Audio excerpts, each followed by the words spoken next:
Hey guys, tonight we're stepping into a world of cold cream and pin curls, where beauty wasn't a 10-minute routine but a daily ritual passed down like recipes and embroidered dish towels. We're talking about the 1950s, specifically the beauty routines every housewife used to follow, the quiet morning moments before anyone else woke up, the Saturday afternoon hair appointments that felt like small ceremonies, and the nightly rituals performed under soft lamplight while the rest of the house settled into sleep. Before we dive in, take a second to like the video and subscribe, but only if you genuinely enjoy these gentle trips back in time, and thank you for being here. Drop a comment telling me where you're watching from and what time it is. I know someone out there is settling in at 9:30 p.m. with a cup of tea, and I love that. Now dim the lights, switch on a fan for that soft white noise breeze, wiggle down under your blanket and get comfortable. Really, comfortable. Like you're not moving for the next hour unless there's an emergency. Because tonight we're exploring a world where beauty routines were slower, more deliberate, more connected to tradition than trend. A world where your grandmother taught you how to set your hair, where the drugstore beauty counter felt like sacred ground, and where looking put together wasn't vanity, it was respect. For yourself, for your family, for the day ahead. Have you ever wondered what it really felt like to wake up before dawn to set your hair in rollers? How long did it actually take to apply a full face of makeup without tutorials or ring lights? What did cold cream smell like, feel like, sound like as it melted into your skin? Did women enjoy these routines, or were they simply what was expected?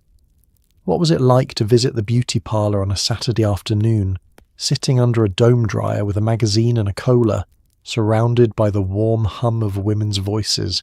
And could you survive a single week of 1950s beauty standards, the permanents, the girdles, the lipstick that never ever faded, and the constant gentle pressure to look fresh as a daisy no matter what the day demanded?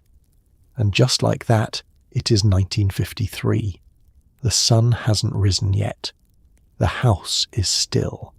And in the soft darkness of your bedroom, you're already reaching for the first step in a ritual that will carry you beautifully through the day ahead. You wake before the rest of the house stirs, before the coffee perks, before the world outside your window shifts from black to grey.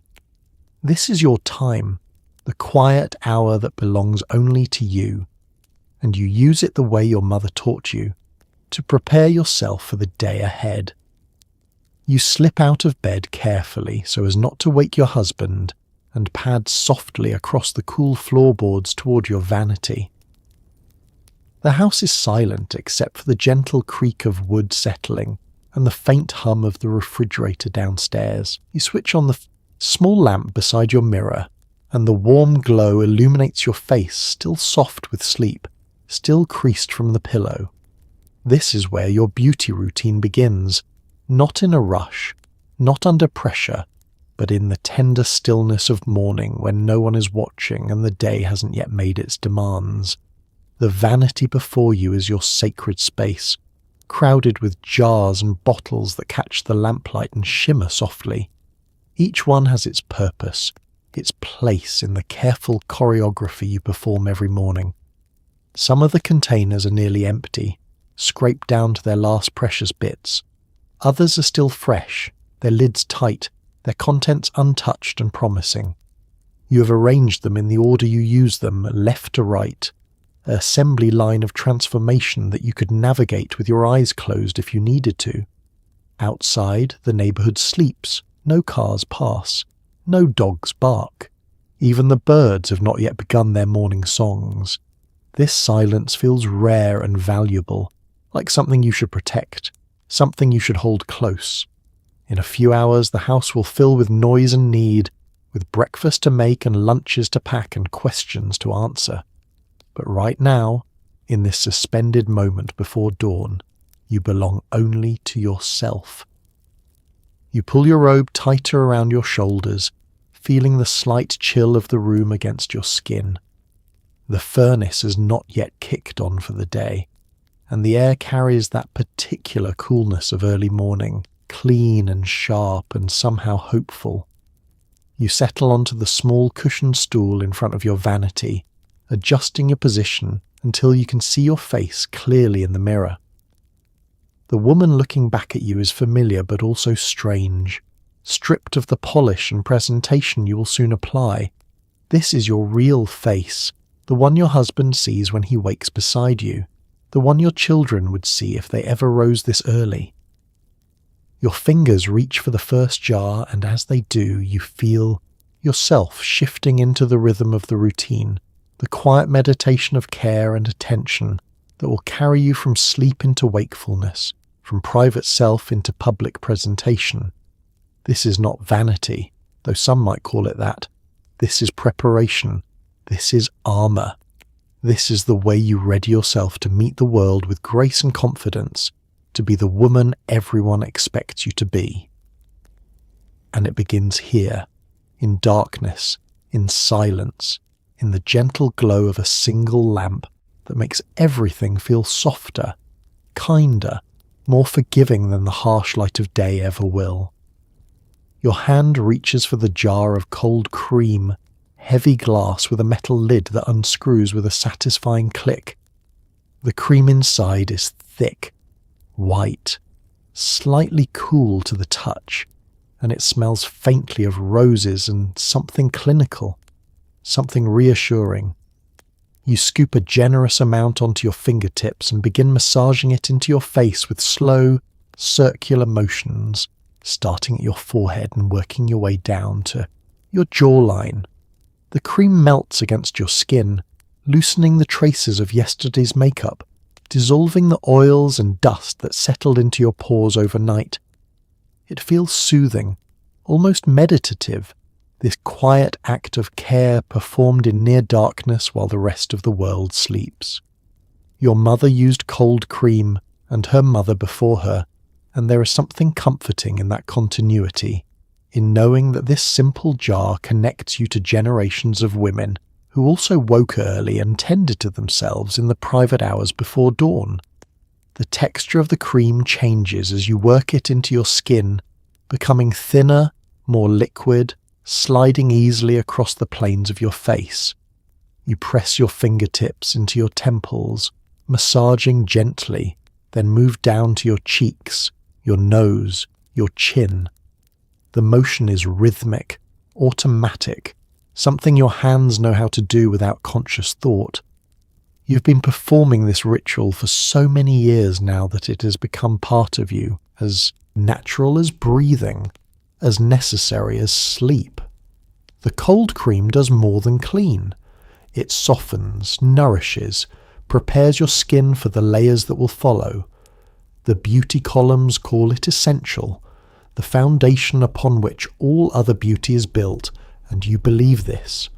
You have seen what happens to women who skip this step, who wash their faces with harsh soap, or worse, who do not wash them at all. Their skin becomes dry, rough, prone to wrinkles and irritation. You will not let that happen to yourself. You will not allow laziness or fatigue or the temptation to sleep just a few more minutes to rob you of this care. You work the cream down your neck as well, because the magazines warn that necks show age before faces do, that a woman can have a beautiful face and still betray herself with a creased, neglected neck. So you massage the cream into the delicate skin there, feeling the tendons beneath, the vulnerability of your throat. It is strange to think how much attention you pay to these small expanses of skin, how much time you devote to their preservation, their improvement, their presentation to the world.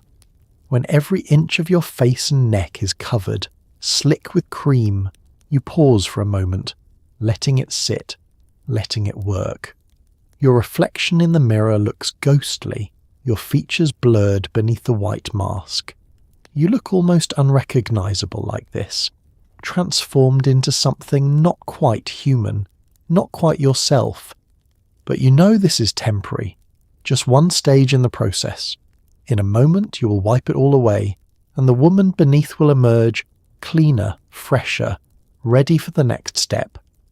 You reach for the soft washcloth you prepared last night, folded neatly beside the basin, and you know that with its touch, the transformation will continue. You wipe the cold cream away with a soft washcloth, dampened with water so cold it makes you inhale sharply. The shock of it wakes you fully, tightening your skin and bringing colour to your cheeks. You splash, your face again, then again, watching the water drip into the porcelain sink, swirling gently before disappearing down the drain. There is something bracing about this moment, something that feels like a declaration. You're awake, you're here, you're ready. You pat your face dry with a fresh towel, pressed and folded by your own hands just yesterday, and the fabric smells faintly of sunshine and laundry soap. Your reflection in the mirror looks clean, fresh, bare. This is your real face, the one no one else sees, and for just a moment you let yourself look at it without judgment, without the weight of expectation. Then you reach for the next jar, the next step, the next layer of care.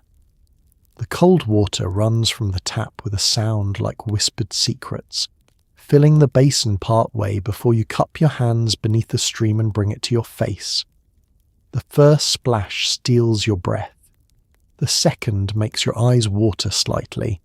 The third feels almost good, invigorating, like jumping into a lake on the first warm day of summer.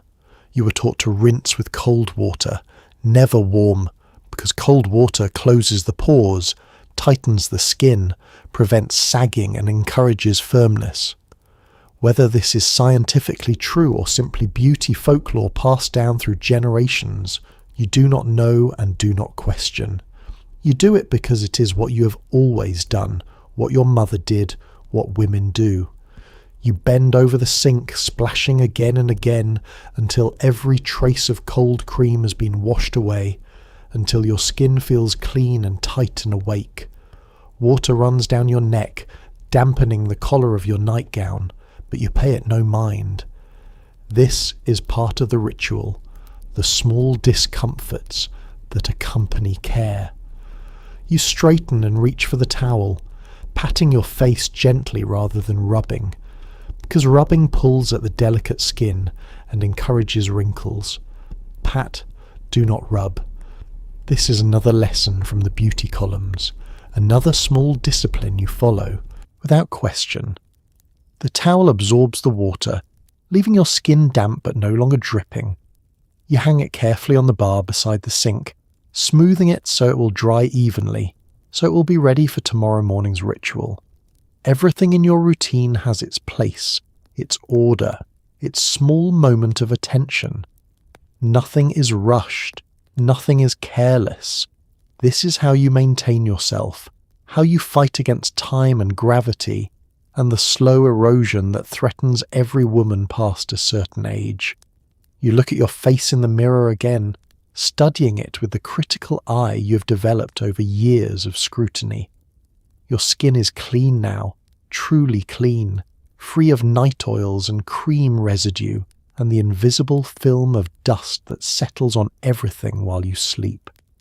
Your complexion looks even, healthy, ready. The cold water has brought a natural flush to your cheeks, a glow that will fade within minutes, but that reassures you now that you are alive, vital, still young enough to respond to cold, with colour. This is your canvas now, blank and prepared, waiting for the artistry that will follow. The real work is about to begin. The astringent sits in a slim glass bottle, clear liquid that smells sharp and medicinal, like rubbing alcohol mixed with witch hazel and something faintly floral. You pour a small amount onto a cotton pad, watching it darken and spread, then press it gently against your skin. The sensation is immediate, cool and tightening, closing your pores and smoothing the surface of your face. You work methodically, wiping your forehead, your cheeks, your chin, your nose, paying special attention to the areas that tend to shine by midday. The cotton pad comes away faintly grey, evidence of the dust and oils your skin collected overnight, and you feel satisfied, virtuous even, for taking this extra step. The astringent is one of those products your mother insisted upon, one of those small disciplines that separates a woman who cares for herself from one who lets things slide.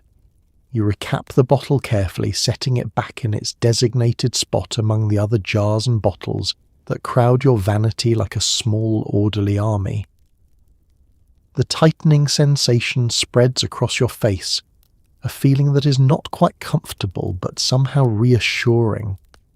It means the astringent is working, closing your pores, refining your skin's texture, preparing it for the moisture and makeup that will follow. You have been using astringent since you were a teenager, since the first time your mother noticed your skin getting oily and handed you this same type of bottle with firm instructions. Every morning and every night, she told you, without fail, and you have obeyed, even now, years later, even in your own home with your own family. The scent of the astringent lingers in the air, sharp and clean, mixing with the fading smell of cold cream and the faint lavender from the soap you use to wash your hands. These smells are the smells of femininity, of grooming, of the invisible labour that women perform before the world wakes. No one will ever smell the astringent on you, not once you apply your powder and perfume, but you will know it is there, the hidden foundation beneath the visible surface. You use a second cotton pad, dampening it with more astringent, going over your face once more to make sure you have not missed any spots. The cotton pad slides smoothly across your skin now, leaving behind a cool, tight feeling that makes your face feel smaller somehow, more contained, more refined. You pay particular attention to your nose and the area around it, where your pores are most visible, where oil tends to gather by afternoon no matter how carefully you've applied your powder. The astringent you have been promised will help control this, will keep you looking fresh and matte for longer. When you finish, you hold the cotton pad up to the light, examining the faint discoloration that proves you needed this step, that your face was not as clean as it seemed even after the cold cream and the cold water.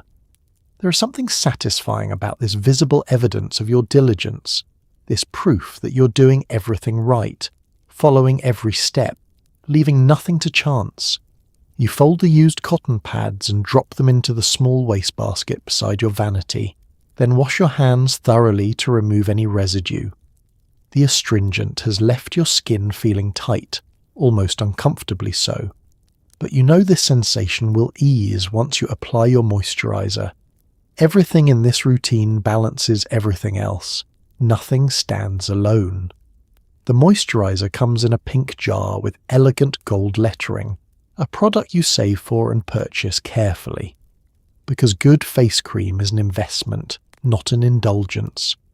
You unscrew the lid and dip your fingertips into the soft, rich cream that smells faintly of gardenias and powder. It spreads easily across your skin, sinking in slowly, leaving behind a dewy finish that catches the lamplight. You massage it into your face with gentle upward strokes, the way the beauty columns advise, lifting, smoothing, encouraging your skin to stay firm and youthful for as long as possible. The cream feels luxurious, like a small kindness you give yourself each morning, a promise that you are worth this care, this attention, this time. You work it into your neck as well, because the beauty magazines warn that necks age faster than faces, and you have no intention of letting yours betray you. When you finish, your skin feels soft, supple, ready for whatever the day brings. The moisturizer is perhaps your favourite part of the routine, the moment when the tightness from the astringent finally releases, when your skin drinks in the nourishment it has been waiting for. You take your time with this step, massaging the cream into your face with slow, deliberate movements, pressing it into the hollows beneath your cheekbones, smoothing it across your forehead, patting it gently under your eyes, where the skin is most delicate and most prone to showing your age. The texture of the cream is perfect, not too thick, not too thin, absorbing quickly but leaving behind just enough moisture to make your skin glow. You have tried other moisturizers, cheaper ones, drugstore brands that promise the same results, but you always return to this one, this pink jar with its gold lettering, because it works, because it makes your skin feel the way skin should feel, soft and plump and alive. The cost is worth it. You have calculated it carefully, rationing the cream so that each jar lasts exactly 6 weeks, planning your purchases so you never run out, never have to go even a single day without it.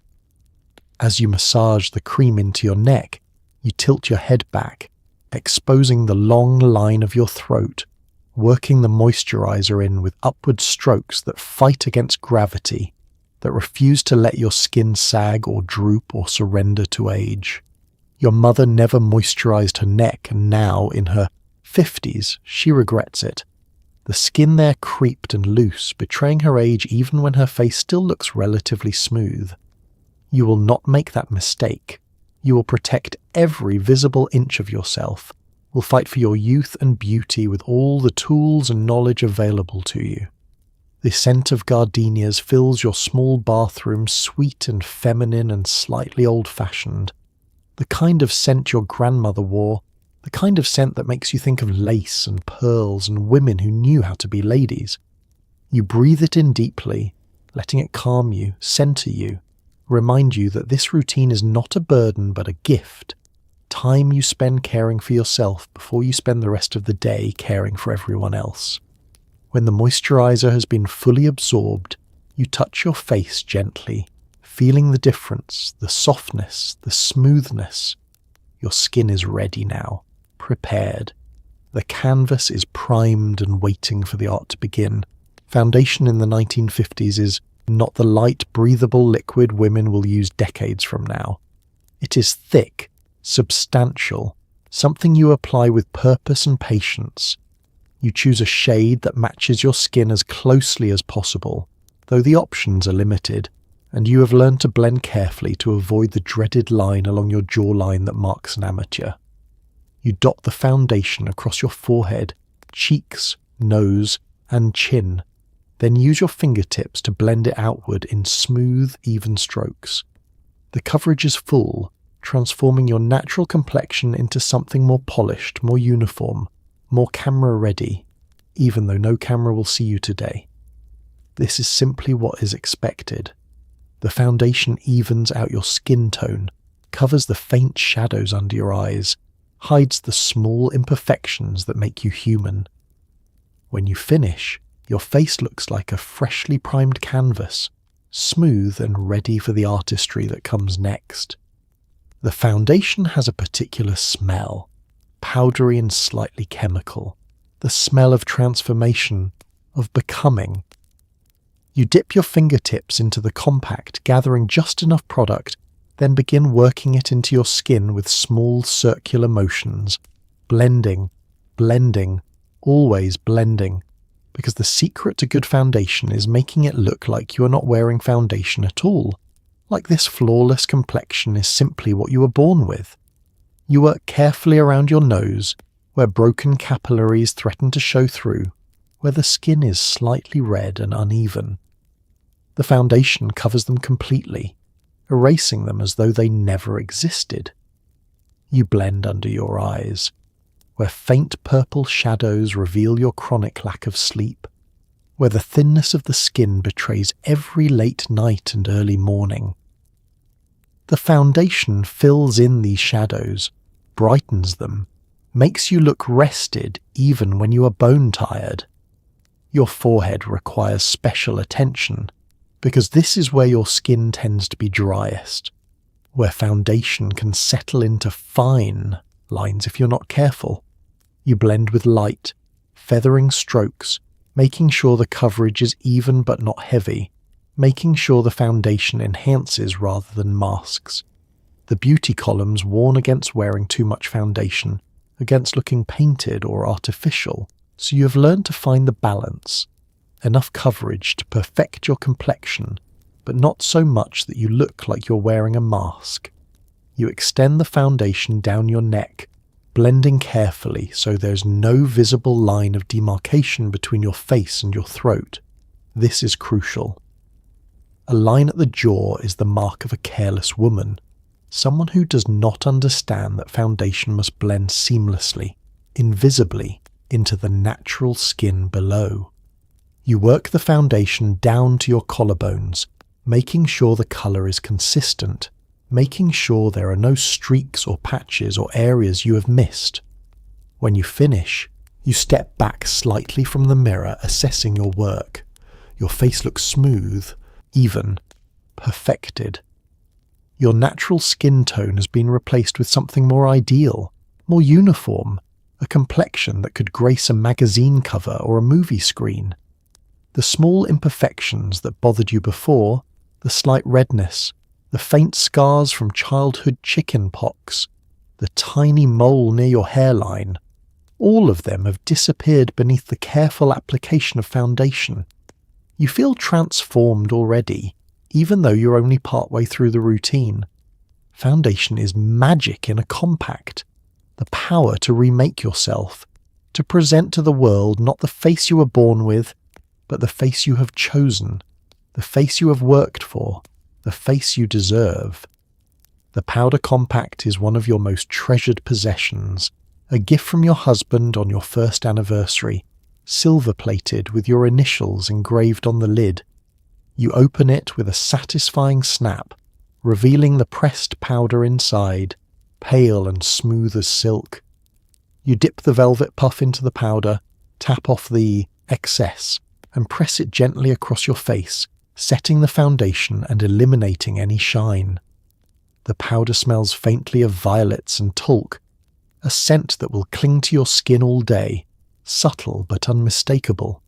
You powder your forehead, your nose, your chin, working the puff in light, patting motions that blur the edges of your foundation and create a matte, flawless finish. The transformation is complete now. Your skin looks poreless, luminous, perfect. You snap the compact closed and set it back on your vanity, ready to slip into your purse later for touch-ups throughout the day. Because shine is the enemy, and a lady never lets the world see her glow for the wrong reasons. The powder transforms your face in an instant, taking the slightly tacky finish of the foundation and turning it into something dry, smooth, velvety to the touch. You press the puff into every contour, every hollow, making sure no spot is left unpowdered, no area left vulnerable to the shine that will inevitably try to break through as the day wears on. The powder is your defense against humidity, against exertion, against the natural oils that your skin produces and that must be constantly controlled, constantly managed. You pay particular attention to your T-zone, that treacherous strip across your forehead and down your nose where oil gathers first and most visibly. You press the powder firmly here, building up the coverage, creating a matte surface that will resist shine for as long as possible. The beauty magazines say that a shiny nose is the mark of a woman who does not care about her appearance, a woman who has let herself go, and you refuse to be that woman, refuse to give anyone cause to judge you or find you lacking. The velvet puff feels luxurious against your skin, soft and gentle, gliding smoothly across your powdered face. You have washed this puff 100 times, keeping it clean and fresh, because a dirty powder puff is unhygienic, a breeding ground for bacteria that can cause breakouts and blemishes. Everything in your beauty routine must be maintained, cared for, kept in perfect working order, because your appearance depends on these tools, on their cleanliness and effectiveness. When your face is completely powdered, you use a large, fluffy brush to sweep away the excess, to blend everything one final time, to make sure there are no patches or streaks or areas where the powder has settled too heavily. The brush is soft as a whisper, tickling slightly as it moves across your skin, and you close your eyes for a moment, enjoying this gentle sensation, this small pleasure in the midst of a routine that is mostly discipline and duty. You open the compact once more, checking the mirror inside, turning your face from side to side to make sure the powder has been applied evenly, that you have not missed any spots, that you look as perfect as you can possibly make yourself. The woman in the mirror looks polished, finished, ready. Her skin is flawless, matte, ageless. She looks like someone who has her life together, someone who knows how to take care of herself, someone worth knowing. You touch your face lightly, feeling the dry smoothness of the powder, and you are satisfied. The foundation is laid. The canvas is complete. Now comes the artistry, the colour, the details that will bring this perfected face to life. Your eyebrows are thin, arched, shaped with a precision that requires both skill and pain. You plucked them yourself years ago, following the fashion of the time, removing hair after hair until only a delicate line remained, high and dramatic like the movie stars you admired. Now you maintain that shape religiously, tweezing away any stray hairs that dare to appear, keeping the arch clean and elegant. But this morning, you're not plucking, you're filling. You reach for your eyebrow pencil, a slim brown stick that has been sharpened so many times it is now barely longer than your finger. You draw light, feathery strokes along your brow line, following the natural shape, deepening the colour, defining the arch. The pencil glides smoothly, adding depth and drama to your face, framing your eyes in a way that makes them look larger, more expressive. You step back from the mirror, tilting your head to check your work. The brows are even, balanced, perfectly symmetrical. They give your face structure, strength, polish. You cap the pencil and set it down, satisfied. Eyebrows are perhaps the most important feature on your face, or so the beauty columns claim. They frame your eyes, shape your expression, communicate emotion before you speak a single word. A woman with unkempt eyebrows is a woman who does not care about details, who has surrendered to carelessness, who has given up. You will never be that woman. Your eyebrows are a testament to your vigilance, your commitment to beauty, your refusal to let even the smallest detail escape your attention. The pencil requires a delicate touch too. Much pressure and the line becomes harsh, obvious, painted looking. Too little, and it disappears, fails to make an impact, leaves your face looking unfinished. You have practiced this for years, learning the exact pressure needed, the exact angle that creates a natural-looking stroke, the exact colour that enhances without overpowering. Your hand is steady as you draw, each stroke placed with intention, with precision, with the confidence of someone who has done this 1,000 times before. You work on your left eyebrow first, always your left, then move to the right, comparing them constantly, making sure they match, making sure they are sisters if not quite twins.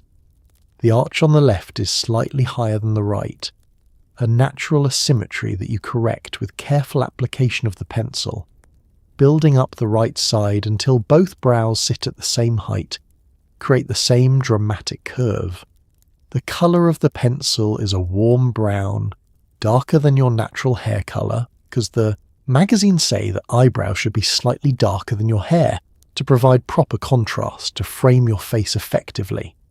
You follow this rule faithfully, even though it means your eyebrows sometimes look more severe than you might prefer, more dramatic than feels entirely natural.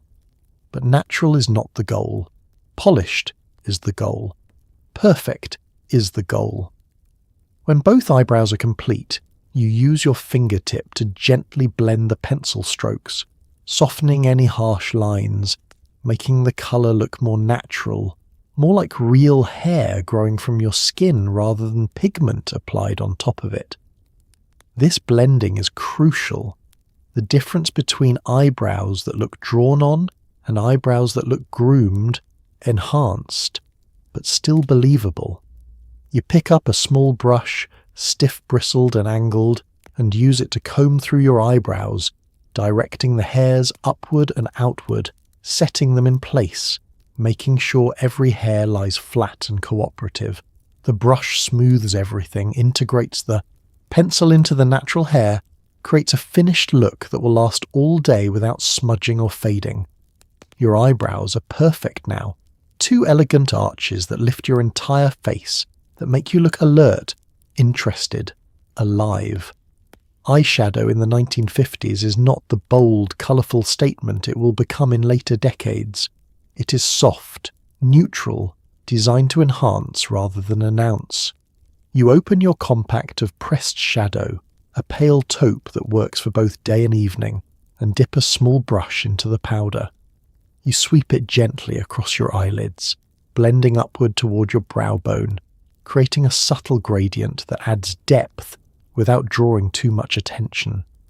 The effect is refined, elegant, the kind of makeup that suggests you are not wearing makeup at all, only that you are naturally, effortlessly beautiful.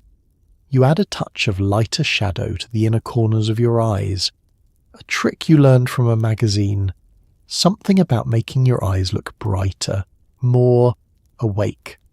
You blend carefully, softening any harsh lines, until the shadow looks like it grew there naturally, like you were simply born with eyelids that know how to catch the light.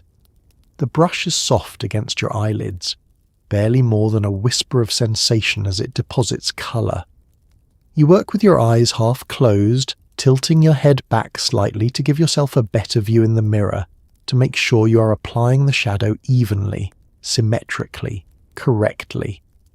The taupe is forgiving, a shade that works with your skin tone, that adds dimension without creating drama, that enhances the shape of your eyes without overwhelming them.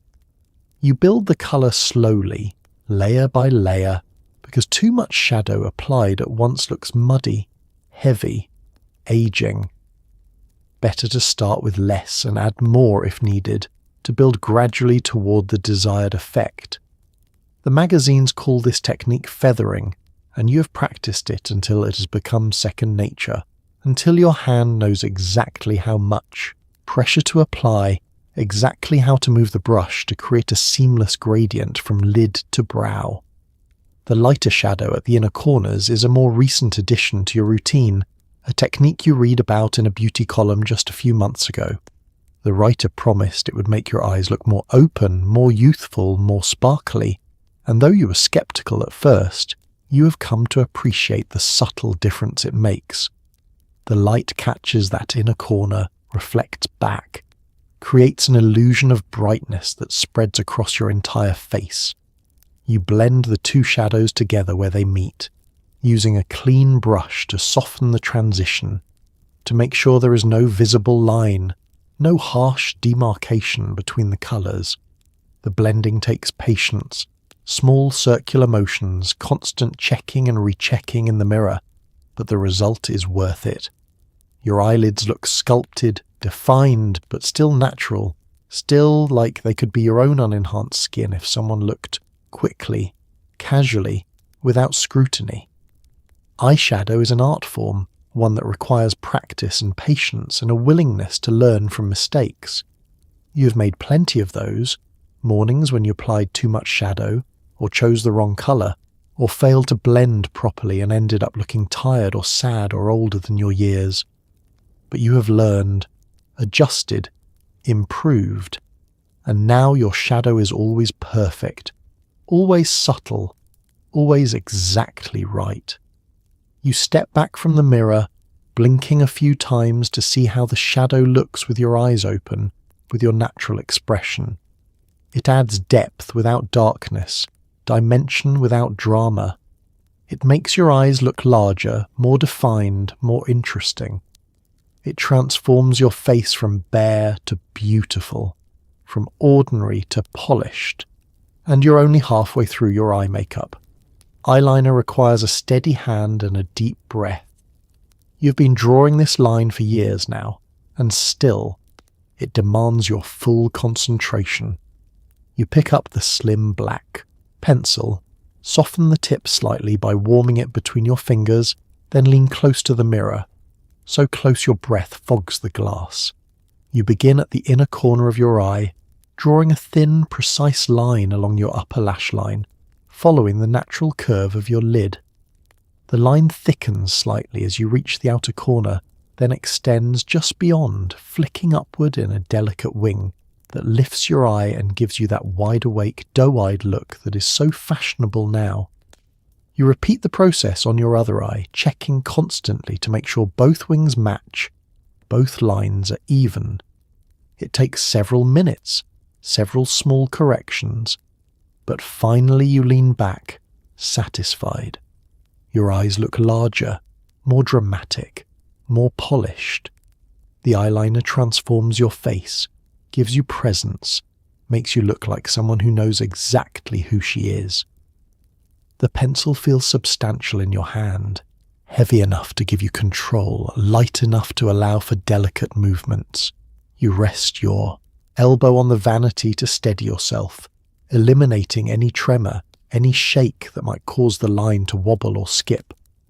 The success of your eyeliner depends entirely on steadiness, on confidence, on the ability to draw a continuous line without hesitation or doubt. The pencil glides along your lash line, leaving behind a dark, defining mark that makes your lashes look thicker, your eyes more intense. You stay as close to the lashes as possible, filling in any gaps, creating the illusion that your lash line is naturally dark and full, rather than enhanced with pencil. This technique takes practice, takes a willingness to get uncomfortably close to your own eye, to trust your hand not to slip, not to poke or scratch or cause injury. The wing is the most challenging part, the detail that can make or break the entire look. It must angle upward, following the natural line of your lower lashes.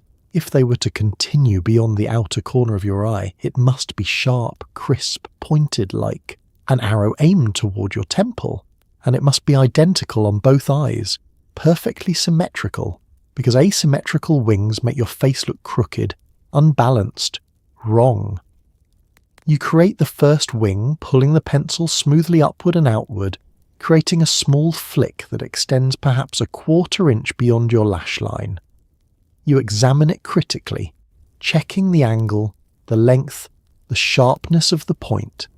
It is good. Now comes the challenge of duplicating it exactly on the other side. You switch to your left eye, positioning yourself carefully, breathing slowly, willing your hand to remain steady. You draw the line along your lash line, building confidence, then attempt the wing. The first try is too short. You extend it carefully, adding a bit more length, then realize it is now too thick. You use a cotton swab dampened with cold cream to erase the mistake, cleaning away the excess pencil, then try again. This time it is better, nearly perfect, close enough that only you would notice the minute difference between the two sides. You lean back, examining your work from a distance. Both eyes now have definition, drama, shape. The eyeliner creates a frame that makes your eyes the focal point of your face, that draws attention upward, that makes anyone looking at you focus on your gaze rather than your chin or your nose or any other feature you would prefer them not to scrutinize. The transformation is remarkable. With eyeliner you look polished, sophisticated, intentional. Without it, you look unfinished, plain, forgettable. This thin line of black pigment makes all the difference, and you understand why women spend so much time perfecting it, why the technique is taught and practiced and passed down like any other important skill. Your eyes are ready now, lined, shadowed, framed. All that remains is the finishing touch, the detail that will complete the transformation and make your eyes truly unforgettable. Mascara in the 1950s is not the smooth, liquid formula women will use someday. It comes in a small rectangular case, a solid cake of black pigment that you must wet with a few drops of water before use. You open the case, add a drop of water to the brush, and work it into the mascara cake, creating a thick, dark paste. Then you lean close to the mirror once more, tilt your head back slightly, and begin coating your lashes. The brush is small, stiff, requiring careful strokes to avoid clumping. You sweep it upward through your lashes, from root to tip, watching them darken and thicken with each pass. The mascara smells faintly chemical, slightly waxy, but the result is worth it. Your lashes look longer, fuller, more dramatic. You add a second coat, then a third, building volume and intensity until your lashes frame your eyes like dark, delicate fans. You blink a few times, checking for smudges, then carefully wipe away a small smear from your eyelid with the corner of a tissue. Perfect. The process of applying cake mascara is meditative, almost ritualistic, requiring more time and attention than any other step in your routine. You cannot rush this. You cannot hurry or take shortcuts or hope that one coat will be enough. Building beautiful lashes takes patience, persistence, and a willingness to stand before your mirror for as long as it takes to get it right.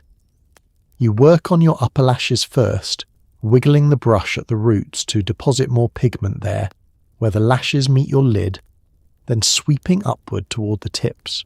The bristles of the brush catch each individual lash, coating it, darkening it, separating it from its neighbours. You move slowly across your lash line from inner corner to outer, making sure every lash receives attention, making sure none are left pale or sparse or forgotten. The mascara thickens as you work it, the water evaporating slightly, the pigment concentrating, becoming more intense with each stroke. This is good. Thick mascara creates drama, creates the illusion of lashes so full and dark they could not possibly be natural. And yet, if applied correctly, mascara should look natural, should look like you were simply blessed with extraordinary lashes, rather than like you spent 10 minutes building them stroke by stroke. Between coats, you use a small metal comb, thin tines spaced close together, to separate your lashes, to break up any clumps, to remove excess mascara that threatens to make your lashes stick together in spiky, unattractive clusters. The comb scrapes gently through your lashes, dividing them, defining them, creating individual lashes rather than a single dark mass. This step is crucial. Clumpy lashes are the mark of an amateur, someone who does not understand that mascara must be applied and then refined, built up and then groomed. You add a second coat, then a third, each time allowing the previous coat to dry slightly before adding more, each time combing through to maintain separation.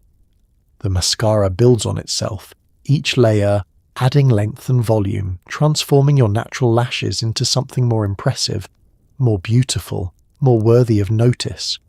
Your lower lashes receive attention as well, though less than your uppers.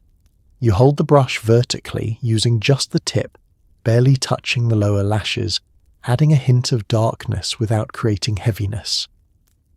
Lower lashes should be defined but not dramatic, present but not prominent. Too much mascara on the lower lashes makes your eyes look smaller, makes the focus pull downward rather than upward, defeats the purpose of all the careful work you have done to lift and open your eyes. When you finish, you lean back and blink slowly, watching your lashes in the mirror, making sure they move naturally, that they have not stuck together, that they fan out beautifully with each blink. They do.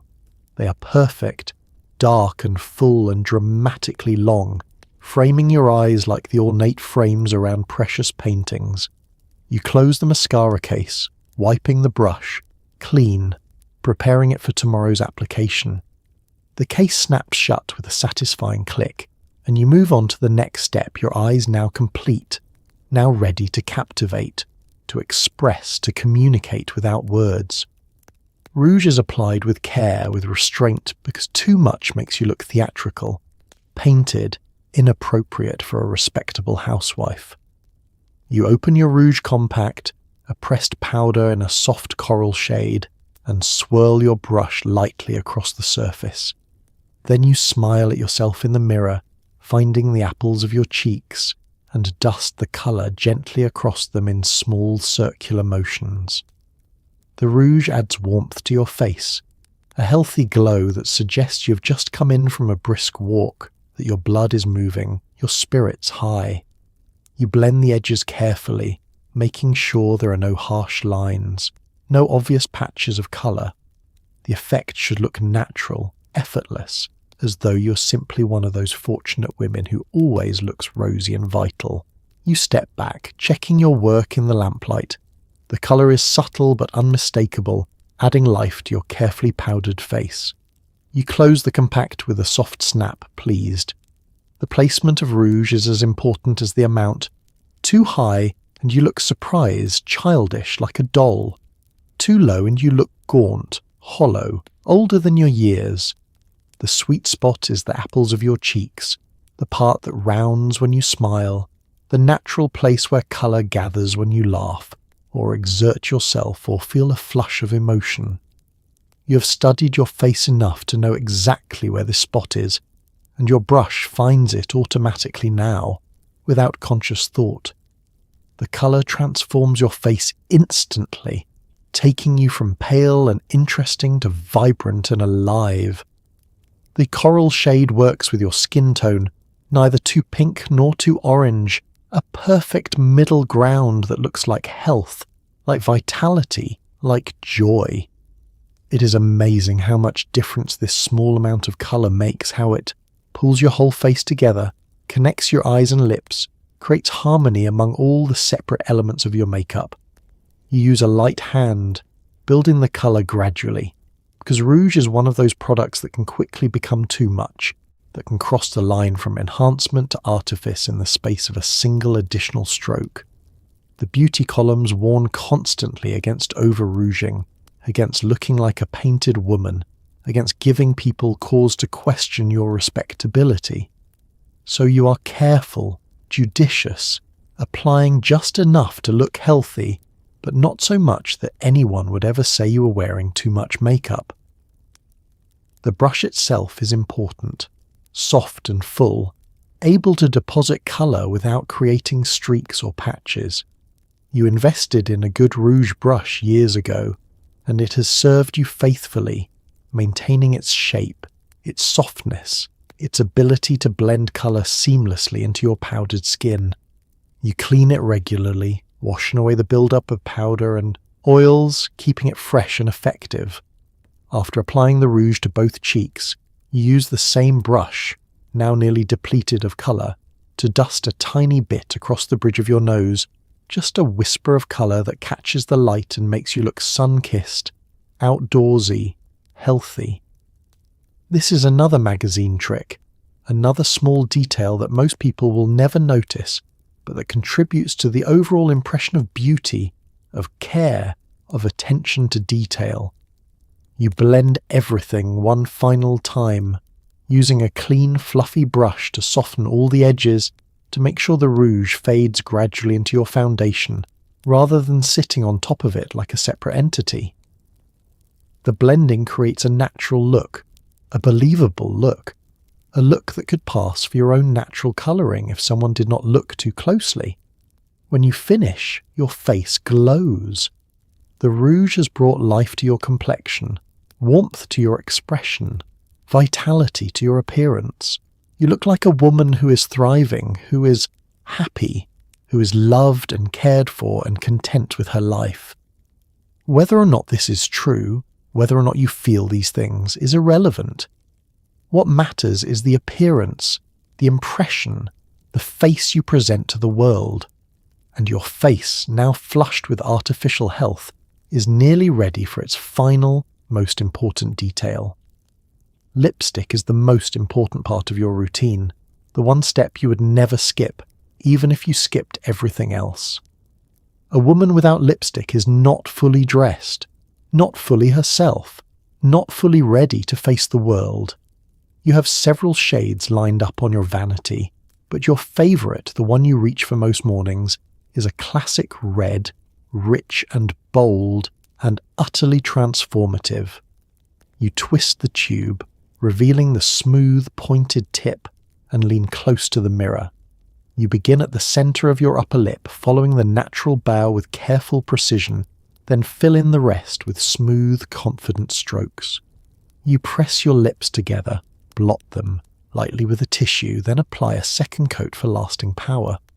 The lipstick feels waxy, substantial, like something that will stay put through breakfast, through errands, through the entire day. When you finish, your mouth looks fuller, more defined, more important. The red draws the eye, commands attention, announces that you are a woman who knows her worth. You cap the tube, drop it into your purse for touch-ups, and smile at your reflection.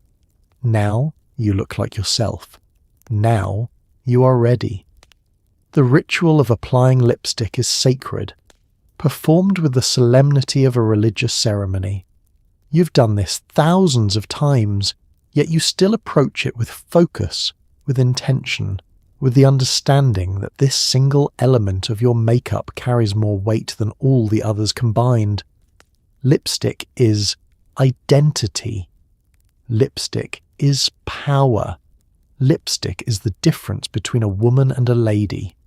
You stretch your lips slightly, creating a smooth surface for the pigment to glide across. The lipstick moves easily, leaving behind a thick, opaque layer of colour that completely obscures your natural lip tone.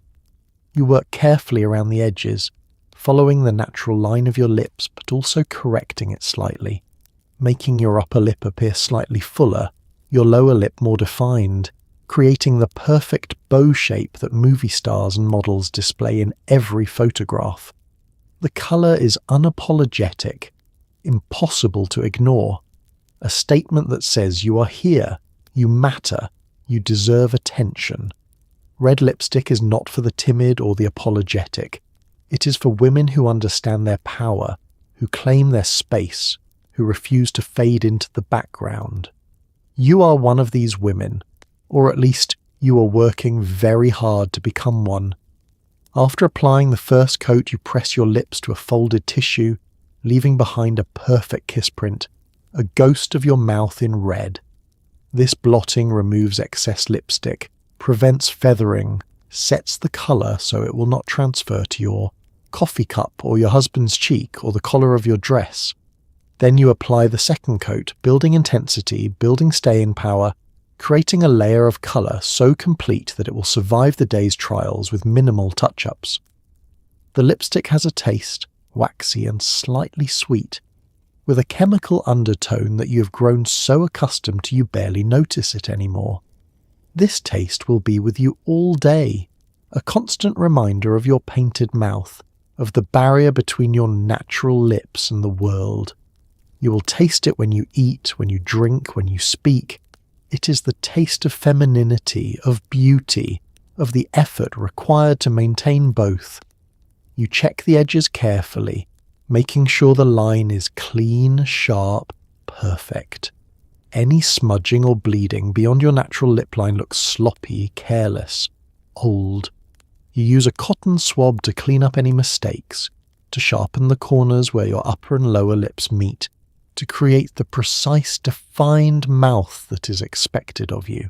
Your lipstick has a name, something romantic and evocative like cherries in the snow or fire and ice or true red.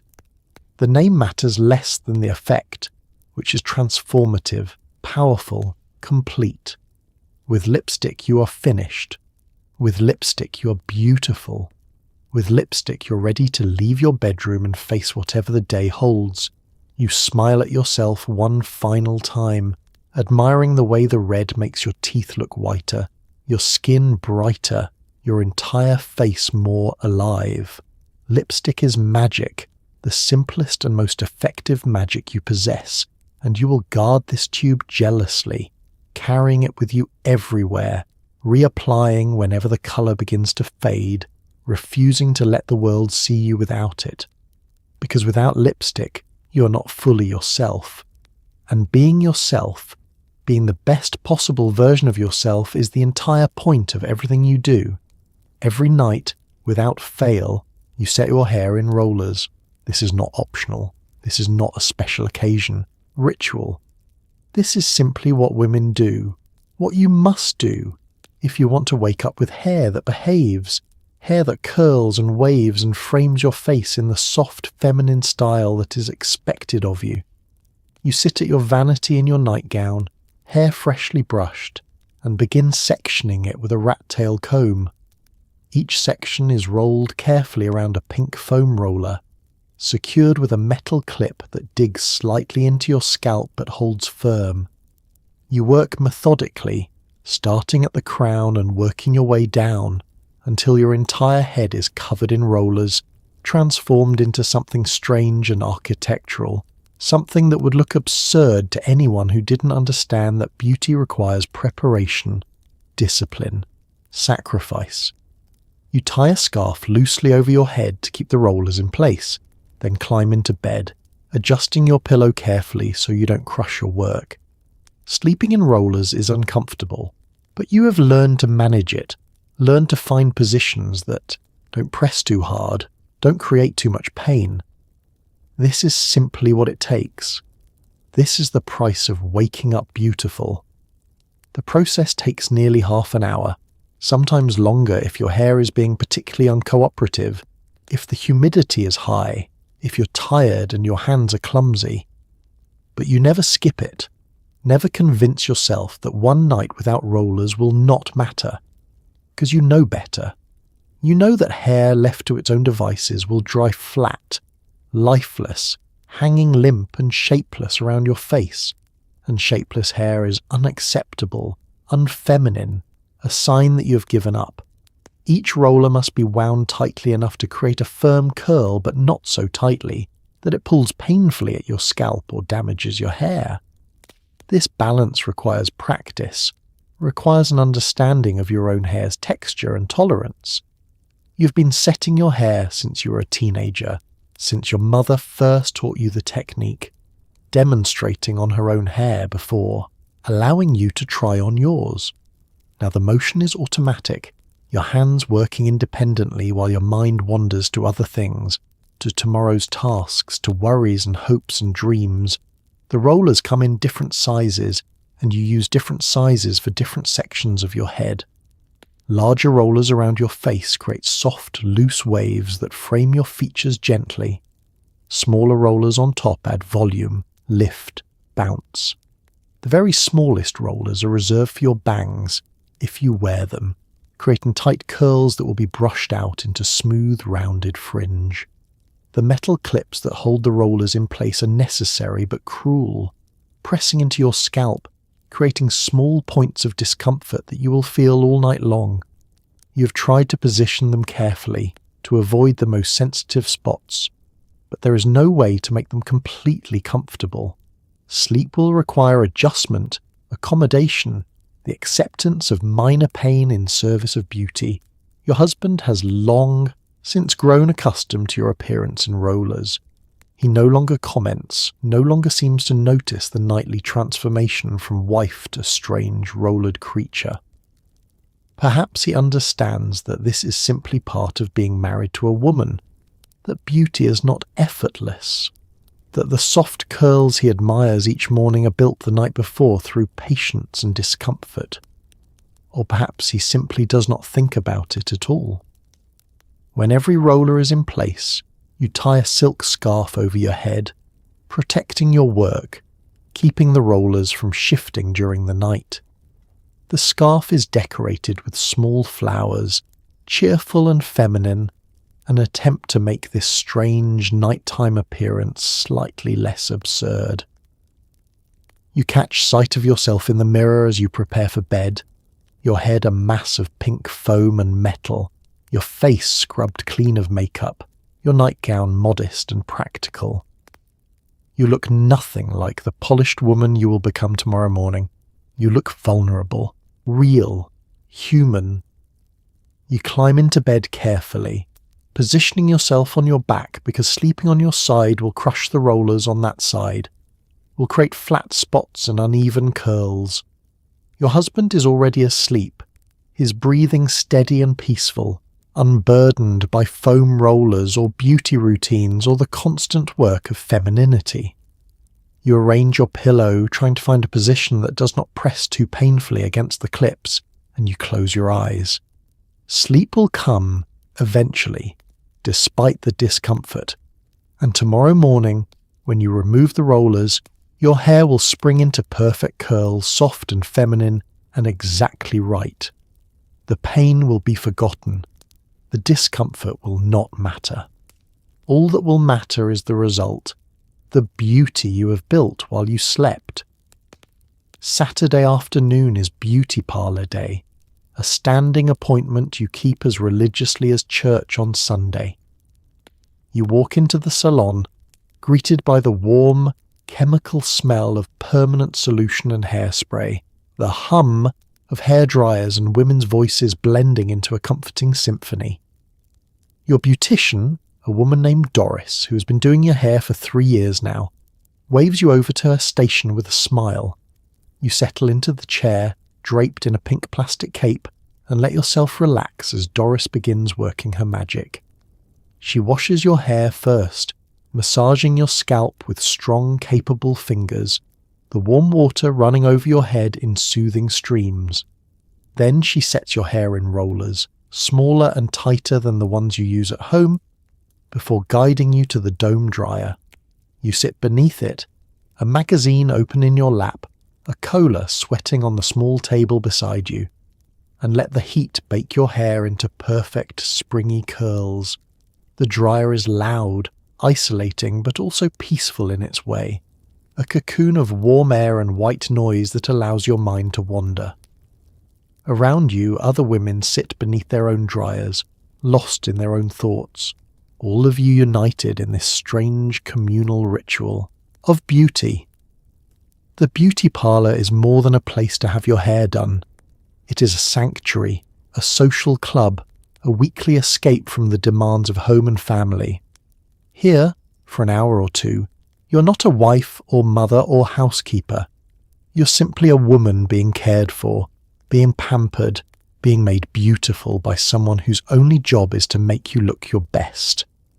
Doris knows your hair better than you do, knows how it responds to humidity, knows which sections tend to fall flat, knows exactly how long to leave you under the dryer to create curls that will last all week. She is an artist, and your hair is her canvas, and you trust her completely. Surrender yourself to her expertise without question or hesitation. The shampoo she uses smells like flowers and almonds, creating thick, luxurious lather that she massages into your scalp with circular motions that border on therapeutic. Her fingers are strong but gentle, working out the tension you carry in your head and neck, making you close your eyes and sigh with relief. The warm water rinses away the shampoo, and then she applies conditioner, combing it through your hair with a wide-toothed comb, detangling carefully, making sure every strand is coated, protected, nourished. After the washing comes the setting, each section of hair combed smooth and rolled onto metal rollers that are smaller and tighter than anything you would use at home. Doris works quickly, efficiently, her hands moving with the confidence of someone who has done this thousands of times. She knows exactly how to angle each roller, how much tension to apply, how to create the lift and volume and shape that will make your hair look professionally styled rather than home done. The dome dryer looms before you, large and somewhat intimidating, like a science fiction helmet designed to transform your brain along with your hair. You lower yourself beneath it, and Doris adjusts the height, making sure the warm air will circulate evenly around all the rollers. Then she sets the timer, gives you an encouraging pat on the shoulder, and moves on to her next client, leaving you alone in your cocoon of heat and noise. The roar of the dryer makes conversation impossible, which is both a loss and a relief. You cannot chat with the woman beside you, cannot hear the gossip being exchanged at the front desk, but you also cannot be drawn into discussions that require you to be witty or interesting or anything other than a woman waiting for her hair to dry. You flip through the magazine on your lap, studying the fashion spreads, reading the beauty tips, losing yourself in images of perfect women living perfect lives in perfect homes. Time becomes elastic under the dryer. Minutes feel like hours, and yet when the timer finally dings and Doris returns to lift the dome away, you're surprised by how quickly the session has passed. Your head feels hot, almost uncomfortably so, and the rollers have set firmly, your hair baked into tight spirals that will need to be brushed out, shaped, styled into the soft waves you desire. Doris removes the rollers carefully, letting each curl spring free, checking the set, making sure everything has dried completely. Then she picks up her brush and begins the transformation, brushing through the tight curls, softening them, blending them together, creating waves that flow and move and catch the light. She works with skill and speed, her hands shaping your hair into something beautiful, something perfect, something worthy of the time and money you have invested. When she finishes, she holds up a hand mirror so you can see the back, and you nod with satisfaction. Your hair is perfect, better than you could ever make it at home, and it will stay this way for days if you are careful, if you sleep in your rollers, if you protect your investment with the same dedication you bring to all aspects of your appearance. You pay Doris, leaving a tip that feels both generous and necessary because she holds your beauty in her hands every week, and that is worth something. As you leave the salon, you walk a little taller, a little more confidently, knowing that your hair looks exactly right, exactly as it should. Once or twice a year, you get a permanent wave, a process that transforms your straight or gently wavy hair into the tight structured curls that are so fashionable now. The permanent is not a pleasant experience. The solution smells harsh, chemical, strong enough to make your eyes water. Your beautician applies it carefully, sectioning your hair and wrapping each piece around small rods that pull at your scalp. Then you sit, waiting for the solution to work its magic, feeling the faint burn on your scalp that tells you the chemicals are doing their job. The process takes hours, and by the end, your head aches, and your hair smells strange. But when Doris finally removes the rods and styles your hair, the result is worth it. Your hair springs into perfect uniform curls, bouncy and full and exactly like the pictures in the magazines. The permanent will last for months, gradually relaxing but never fully releasing, and you will maintain it with nightly rollers, weekly sets, constant care. Because this is what beautiful hair requires. This is what beauty requires. The decision to get a permanent is not made lightly. It's expensive, time-consuming, and somewhat risky. If the beautician leaves the solution on too long, your hair can become damaged, brittle, frizzy. If she does not leave it on long enough, the curls will not take, will fall out within days, leaving you with wasted time and wasted money. So you choose your beautician carefully, going only to someone with experience, someone with a reputation for successful permanence, someone you trust not to ruin your hair. The morning of your permanent appointment, you arrive at the salon early, knowing you will be there for most of the day. Doris greets you with a mixture of excitement and caution, because permanents are challenging, demanding, the test of a beautician's skill. She has you sit in the shampoo chair first, washing your hair thoroughly, stripping away any oils or product buildup that might interfere with the chemicals. Then comes the wrapping, each section of your hair carefully wound around small rods, secured with rubber bands that pull uncomfortably at your scalp. The rods are different sizes, smaller at the crown for tighter curls, larger around your face for softer waves, each one chosen strategically to create the overall shape and style you desire. Doris works methodically, talking you through the process, reassuring you that everything will be fine, that your hair will be beautiful. When every section is wrapped, she brings out the permanent solution, thick and creamy, smelling so strongly of chemicals that it makes you cough. She applies it carefully, saturating each rod, making sure the solution penetrates completely, reaches every strand. The smell is overwhelming, filling the entire salon, making other clients wrinkle their noses and comment. This is the smell of transformation, the smell of beauty being built through science and chemistry. The burning begins almost immediately, a prickling sensation across your scalp that gradually intensifies into real discomfort. Doris assures you this is normal, that the chemicals are breaking down the bonds in your hair, reshaping them, that this discomfort is necessary, unavoidable, the price of curls. You sit still, breathing through your mouth to avoid the smell, counting the minutes until the solution can be rinsed away. When the timer finally rings, Doris rushes you to the sink, rinsing your hair with cool water that soothes your burning scalp, washing away the permanent solution, and replacing it with a neutralizer that sets the curls, locks them in place, makes them permanent. The rinsing seems to take forever, but gradually the burning sensation fades, replaced by relief, by the knowledge that the worst part is over. After rinsing comes the wait for the neutralizer to work its own magic, another period of sitting still, of patience, of trusting that this process will yield the results you've been promised. Finally, mercifully, Doris begins removing the rods, unwinding them carefully, letting your hair spring free.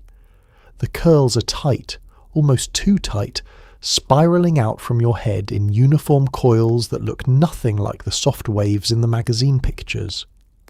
But Doris is not finished. She combs through the curls, gently separating them, brushing them out, relaxing them into softer shapes, into waves that flow and move and look styled rather than chemically processed. She applies setting lotion, rolls what is left of your hair onto large rollers, and puts you under the dryer one final time, finishing the permanent with a proper set. When she removes the rollers and brushes out your hair, you finally see the result, and it is perfect. Your hair is full of body, of bounce, of springy curls that will make your morning routine easier, that will require less work to maintain, that will last for months before they begin to relax and you will need another permanent.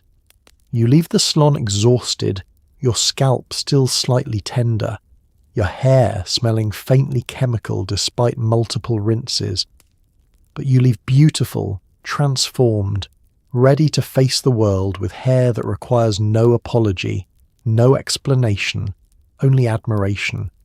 Your nails are always polished, always filed to the same neat rounded shape, always painted in one of 3 acceptable shades: pale pink, soft coral, or classic red. Chipped polish is unthinkable as leaving the house without lipstick or answering the door in your bathrobe. You sit at your kitchen table once a week, a towel spread beneath your hands, and perform your manicure with the same careful attention you give to everything else. You file each nail to the same length, pushing back your cuticles with a small wooden stick, buffing the surface until it shines. Then you apply a base coat, 2 coats of colour, and a clear top coat for protection and shine.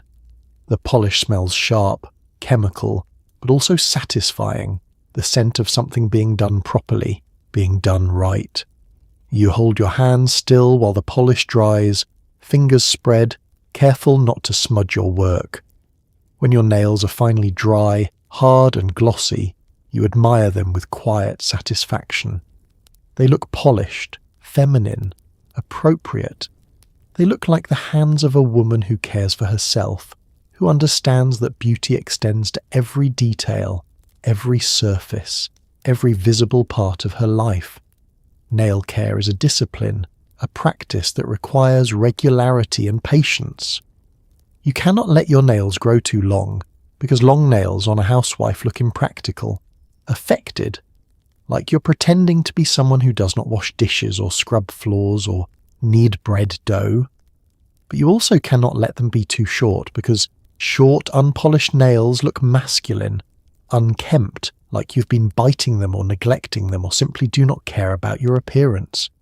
The perfect length is modest, practical, feminine, just long enough to show the white of the nail tip, just short enough to allow you to do your work without impediment. You file each nail carefully, using an emery board that you replace regularly, stroking in one direction rather than sawing back and forth, because sawing weakens the nail, causes splitting and peeling. Your cuticles require attention as well, those small crescents of skin that frame each nail and that can quickly become ragged, unsightly, embarrassing if not properly maintained. You soak your fingers in warm water first, softening the cuticles, making them pliable. Then use an orange stick, wooden and disposable, to gently push them back, revealing more of the nail, creating the illusion of longer, more elegant fingers. The buffing comes next, a process that smooths the nail surface, removes any ridges or imperfections, creates a shine that will help the polish adhere better and last longer. You use a chamois buffer, rubbing it briskly across each nail until the surface gleams, catching the kitchen light, reflecting it back like tiny, perfect mirrors.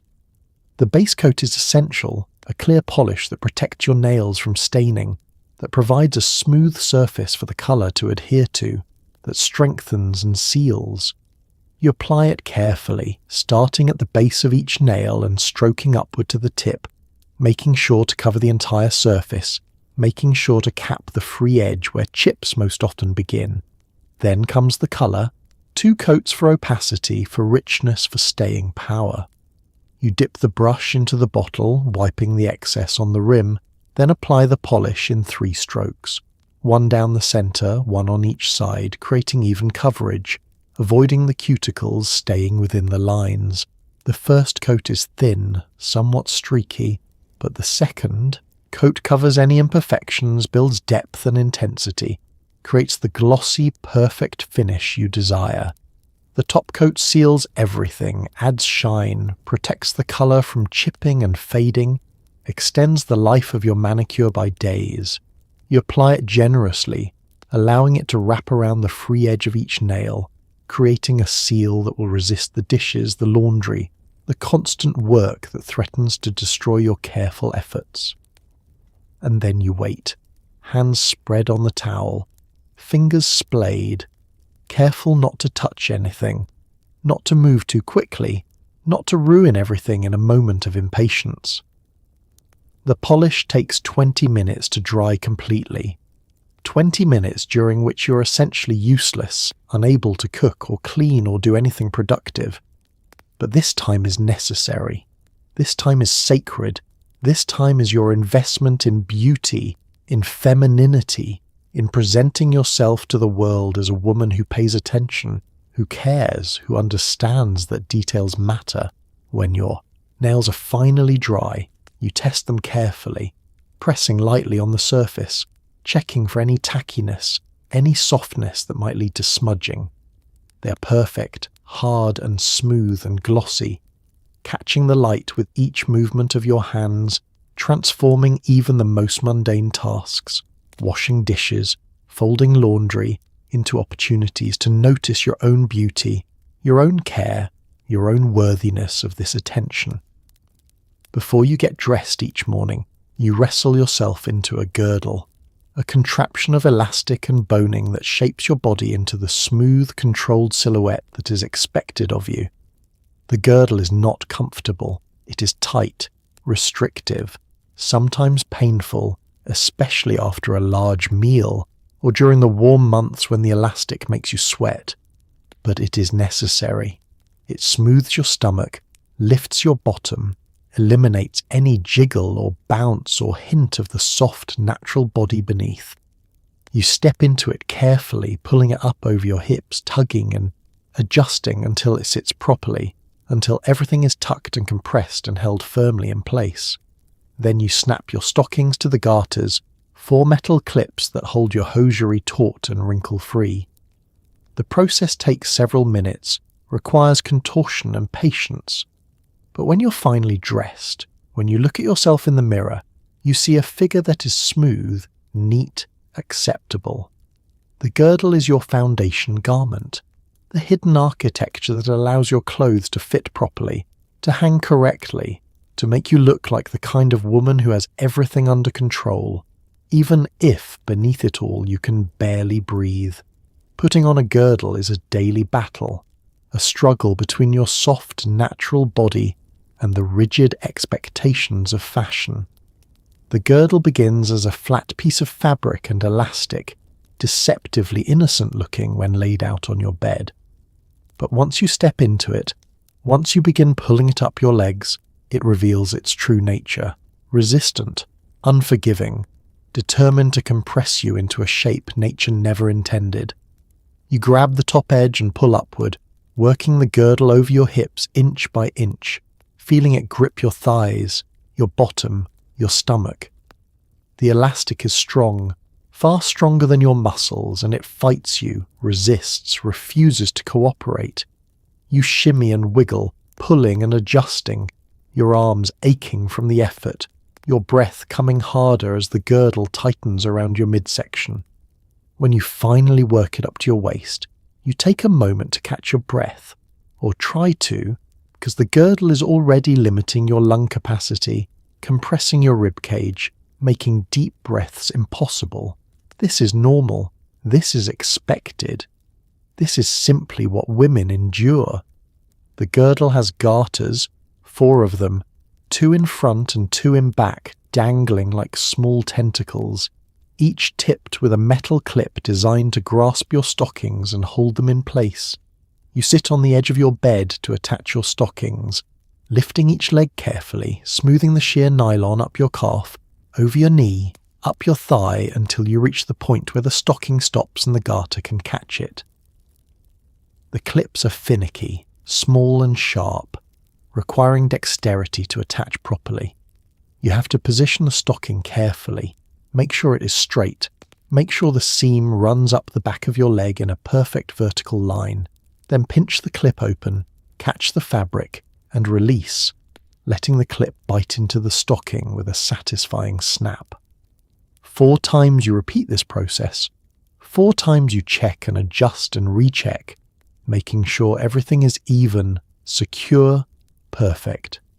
The girdle transforms your body from soft to structured, from natural to artificial, from comfortable to controlled. It flattens your stomach completely, creating a smooth line from ribs to hips with no hint of curve or softness. It lifts your bottom, pressing it upward and outward, creating the rounded, perky shape that is fashionable now.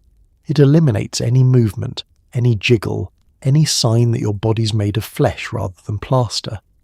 When you stand and look at yourself in the mirror, you see the effect. Your figure is perfect, streamlined, exactly what a woman's figure should be according to the magazines and movies and advertisements that define beauty. Your dress will hang beautifully over this foundation, will drape and cling in all the right places, will make you look put together and polished and appropriate. But beneath the dress, beneath the smooth exterior, you are compressed, contained, struggling for breath. The girdle digs into your waist, creating red marks that will take hours to fade after you finally remove it at night. It restricts your movement, making it difficult to bend or sit or climb stairs. It makes eating a challenge, because there is no room for your stomach to expand, no space for a full meal to rest comfortably. This is the price of beauty, the hidden cost that no one talks about, the discomfort that every woman endures in silence. You wear your girdle all day, every day, removing it only at night when you are finally, blessedly alone, able to let your body expand back to its natural shape, able to breathe deeply, able to feel your own softness without shame. But each morning, without fail, you put it back on. Because a woman without a girdle is a woman who has let herself go, and you refuse to be that woman, refuse to let anyone see your natural body, refuse to prioritize comfort over appearance. The girdle is your armor, your discipline, your daily commitment to the ideal female form, no matter how much it hurts. Stockings are a constant source of both pride and anxiety. They are expensive, delicate, prone to runs and tears that can ruin an entire day. You put them on with the care of someone handling glass, sitting on the edge of your bed, rolling each stocking carefully up your leg, smoothing out any wrinkles, making sure the seam runs straight up the back of your calf.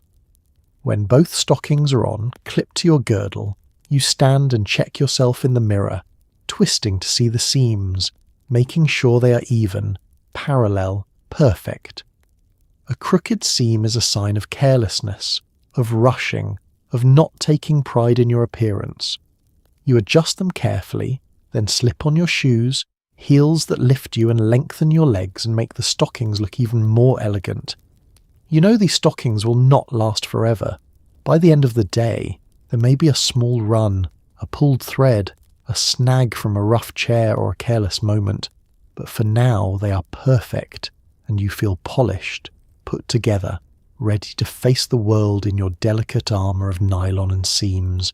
Stockings are the most fragile part of your wardrobe and yet the most essential.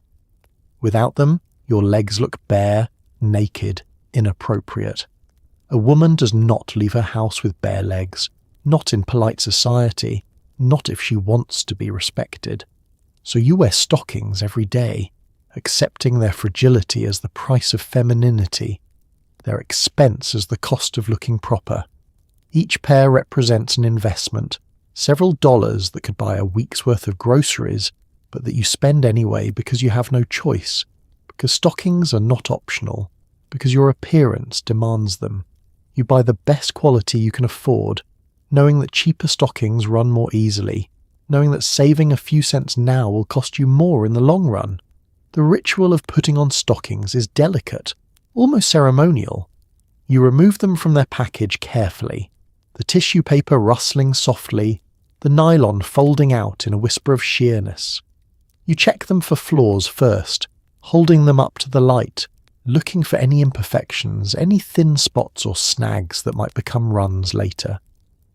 Then you sit, gathering the first stocking carefully in your hands, creating a small opening at the toe, slipping your foot inside. The nylon slides up your leg like water, smooth and cool and nearly weightless. You work it upwards slowly, easing it over your ankle, your calf, your knee, making sure there are no twists or wrinkles, making sure the seam stays centered at the back of your leg. The seam is crucial, a line of demarcation that transforms stockings from merely functional to fashionable, from covering to adornment. When the stocking reaches mid-thigh, you pause to locate the seam, to make sure it runs perfectly straight from heel to thigh, a vertical line that draws the eye upward, that makes your legs look longer, slimmer, more elegant.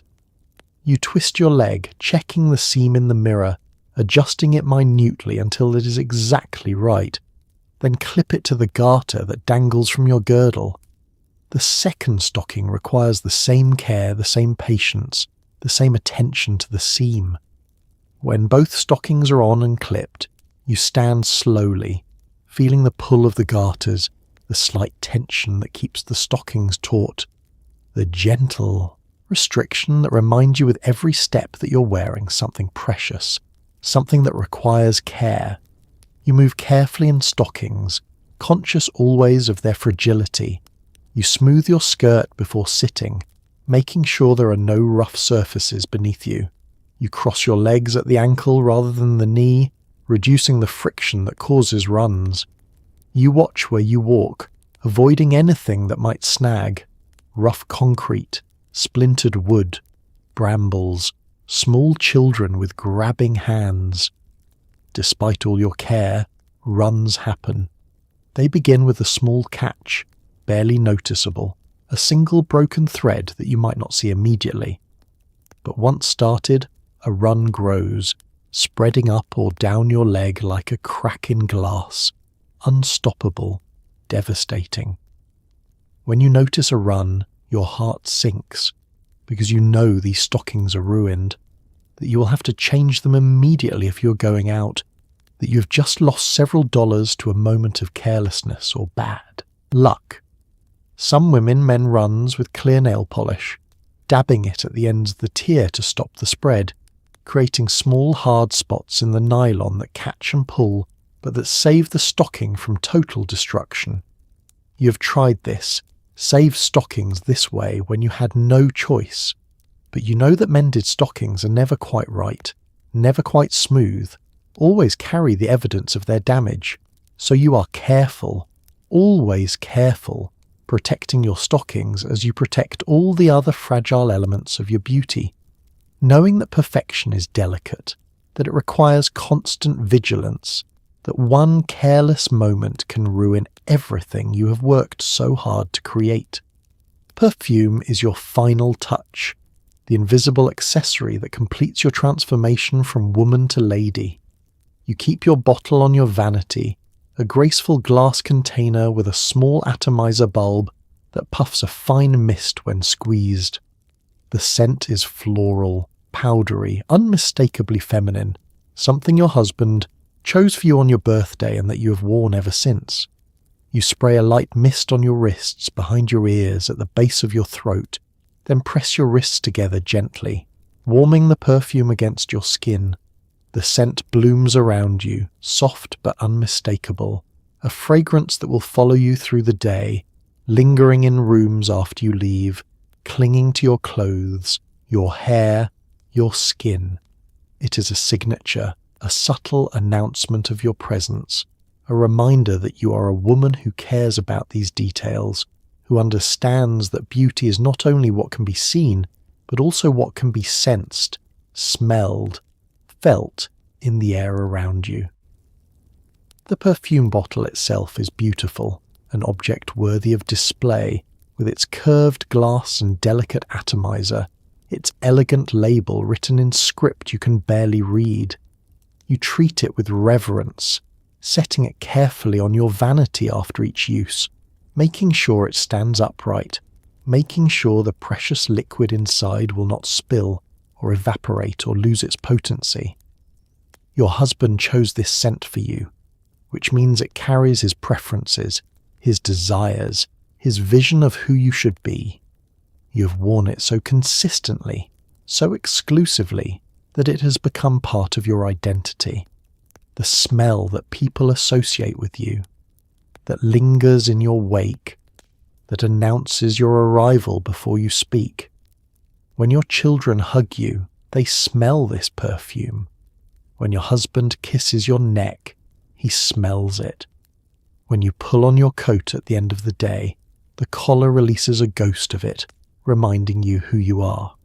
The application of perfume is ritualistic, performed the same way every morning, in the same spots, with the same gentle pressing of wrists that your mother taught you, that her mother taught her.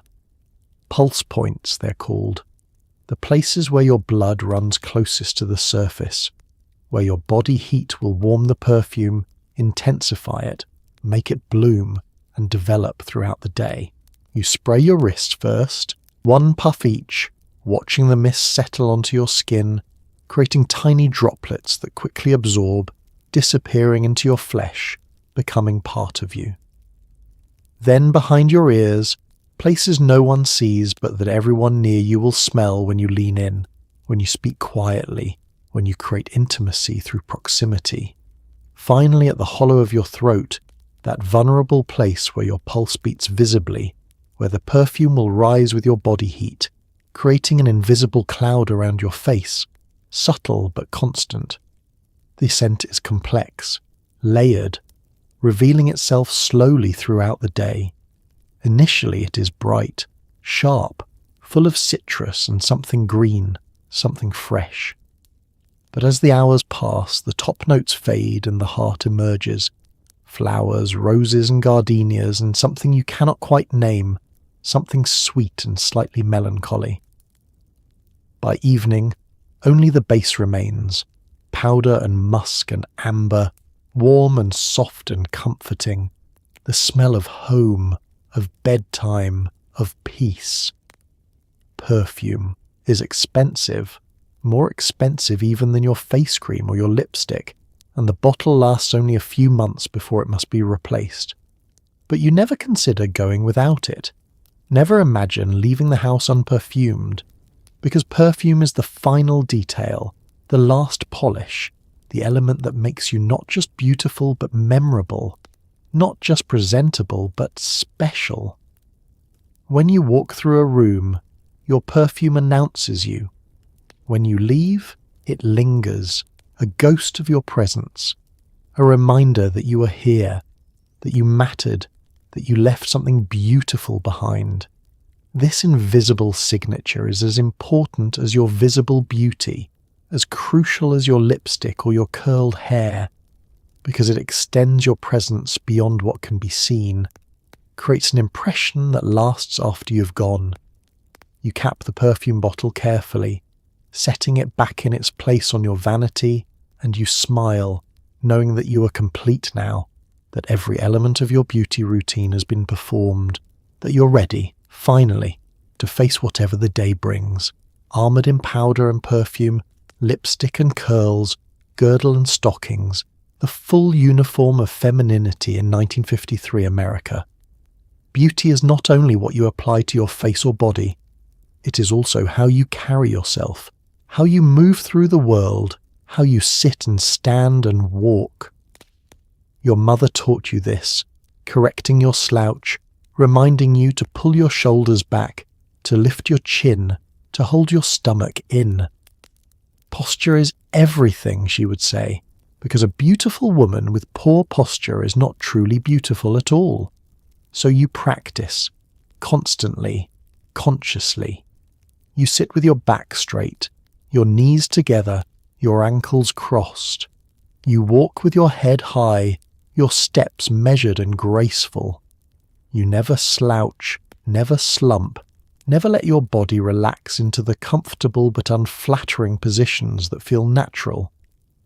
Posture is exhausting, a constant vigilance that requires muscles you didn't know you had, but it is also transformative. Good posture makes you look taller, slimmer, more confident, more elegant. It changes the way people see you, the way you see yourself. So you hold yourself carefully, always, because beauty is not a static thing you achieve once and forget. It is a constant performance, a daily discipline, an invisible armour that you wear from the moment you wake until the moment you finally, gratefully, allow yourself to collapse into bed. Your mother's voice echoes in your mind throughout the day, a gentle but insistent reminder that you are being watched, that your body is always communicating something, that the way you carry yourself reveals your character, your upbringing, your worth as a woman. Stand up straight, she would say, her hand pressing firmly between your shoulder blades, pushing you into alignment. Stomach in, shoulders back, chin level with the ground. As a child, you resented these corrections, wanted to curl into comfortable positions, to lean and sprawl and take up space without thinking.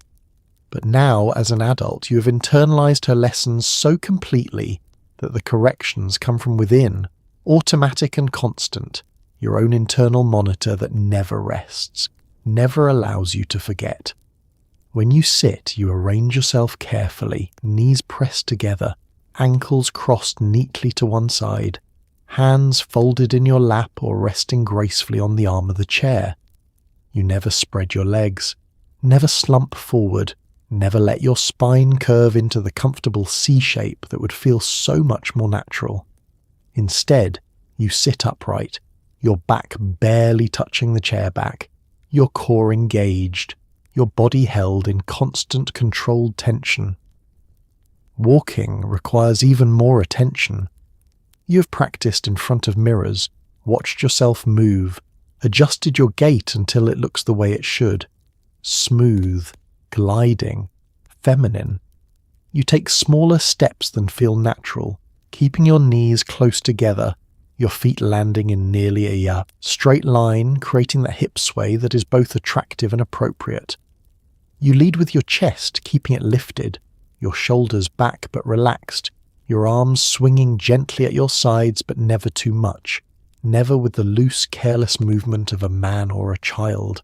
Your head position is crucial. Too far forward and you look eager, desperate, straining. Too far back and you appear haughty, unapproachable, cold.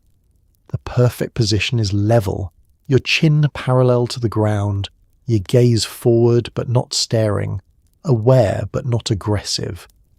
You have practiced this in the mirror so many times that you know exactly how it feels when your head is positioned correctly, can sense when you've allowed it to drift out of alignment.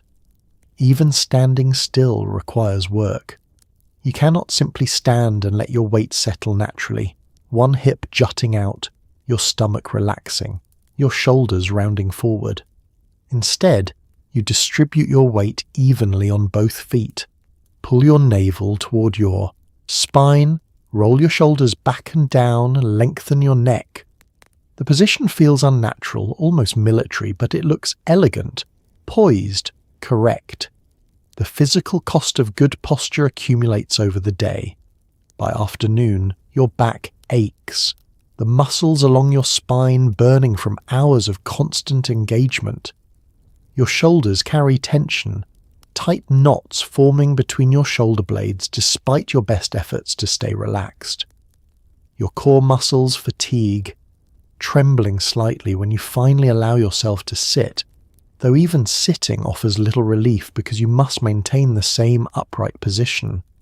At night, when you finally slip into bed and allow your body to relax completely, the relief is profound, almost emotional. Your spine curves naturally, your shoulders round forward, your stomach softens and expands.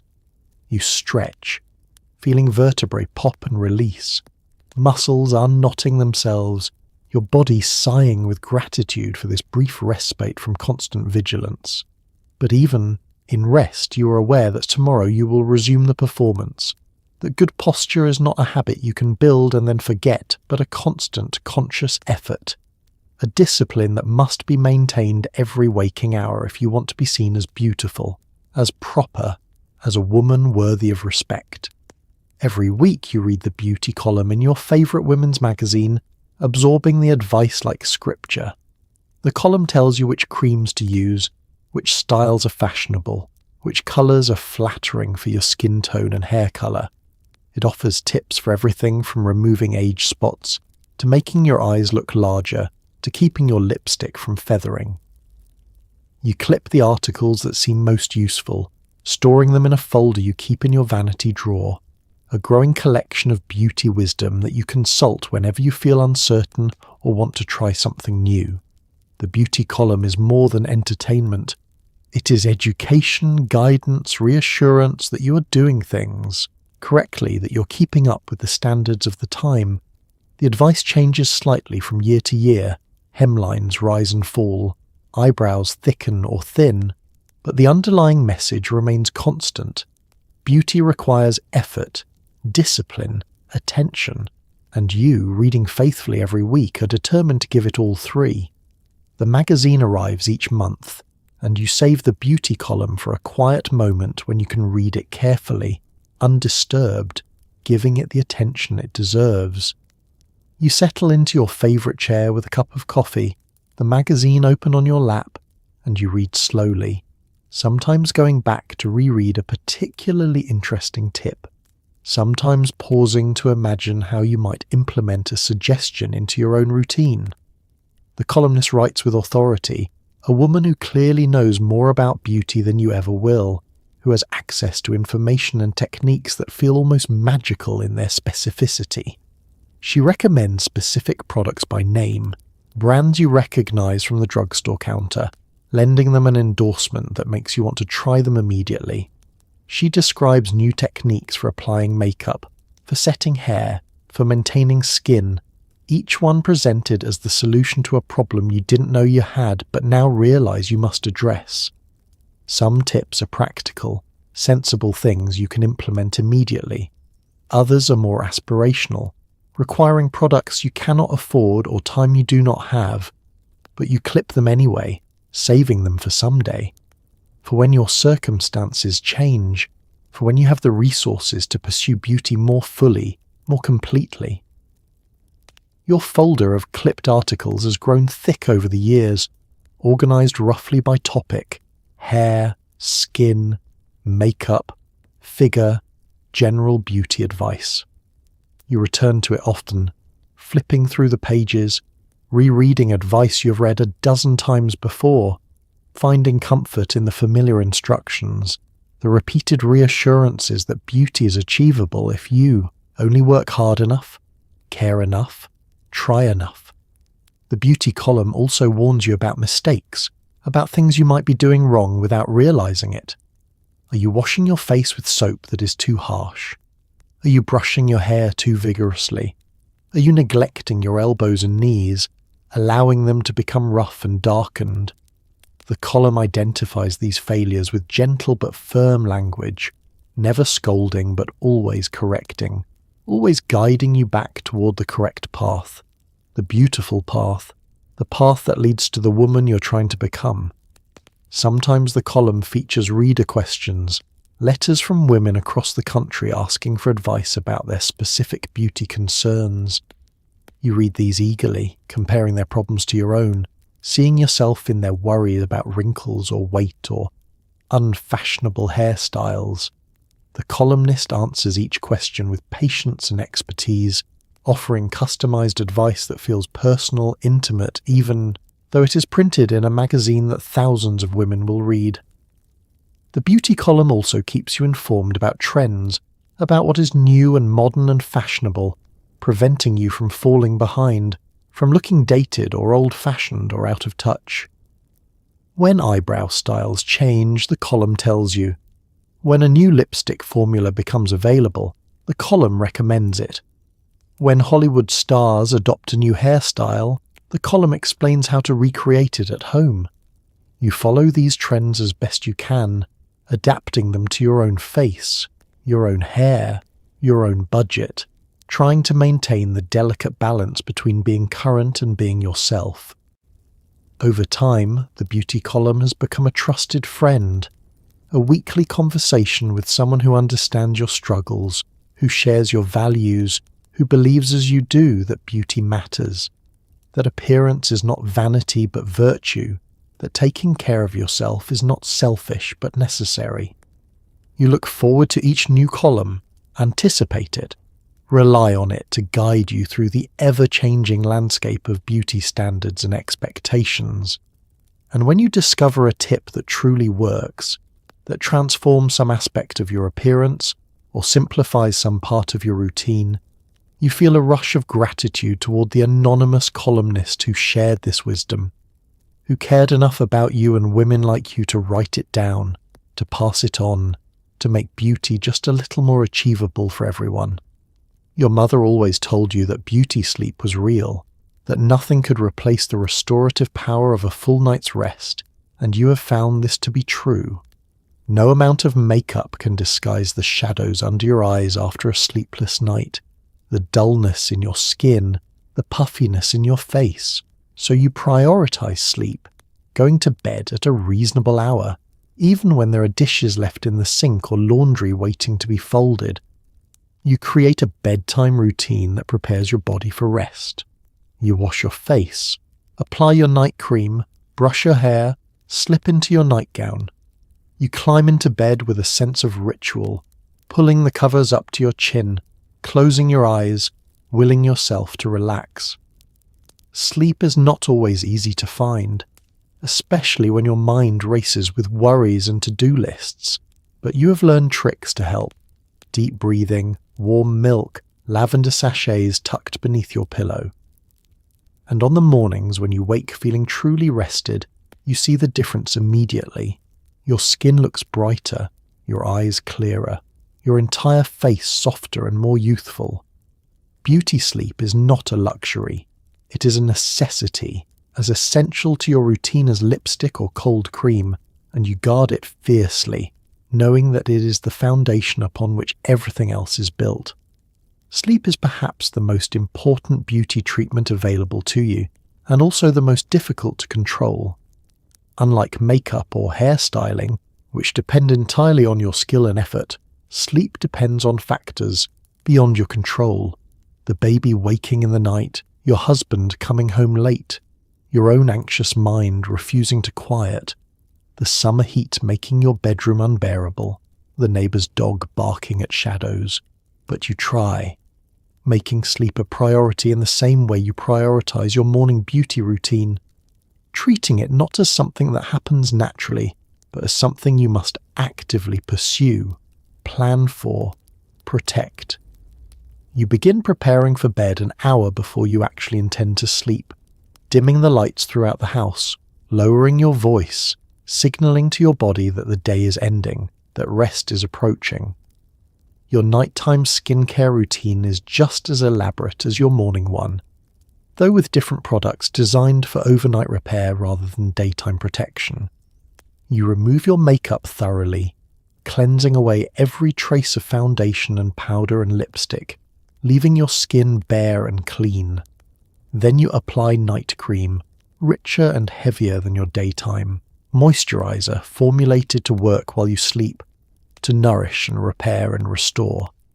You brush your hair with long, slow strokes, the recommended 100 strokes that stimulate your scalp, distribute your natural oils, promote healthy growth. The brushing is meditative, soothing, a way to transition from the busyness of day to the quiet of night. You set your hair in rollers, accepting the discomfort as necessary, knowing that tomorrow's beauty depends on tonight's sacrifice. Your nightgown is soft, modest, practical, chosen for comfort rather than appearance, though you're still mindful that your husband will see you in it, that even in sleep you must maintain some standard of femininity, some attention to how you look. You choose pale colours, pastels that flatter your skin tone, styles that cover but do not constrict, that allow you to breathe and move while still looking like a woman rather than a child or a man. You slide between the sheets, which you have washed and dried in the sunshine, which smell clean and fresh and faintly of the lavender water you iron them with.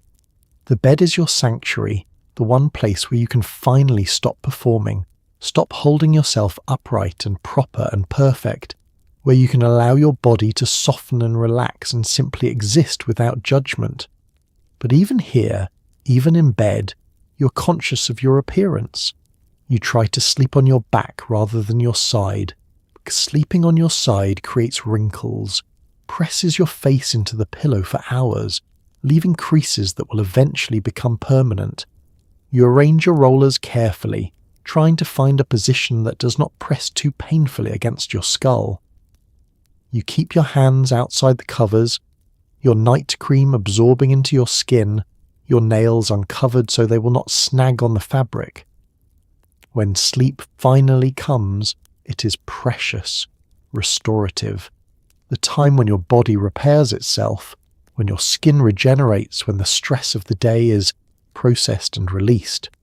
You dream sometimes, strange fragmentary dreams that you forget upon waking, and sometimes you sleep so deeply that the night passes in what feels like minutes, the alarm clock startling you awake, pulling you back into the world before you feel ready.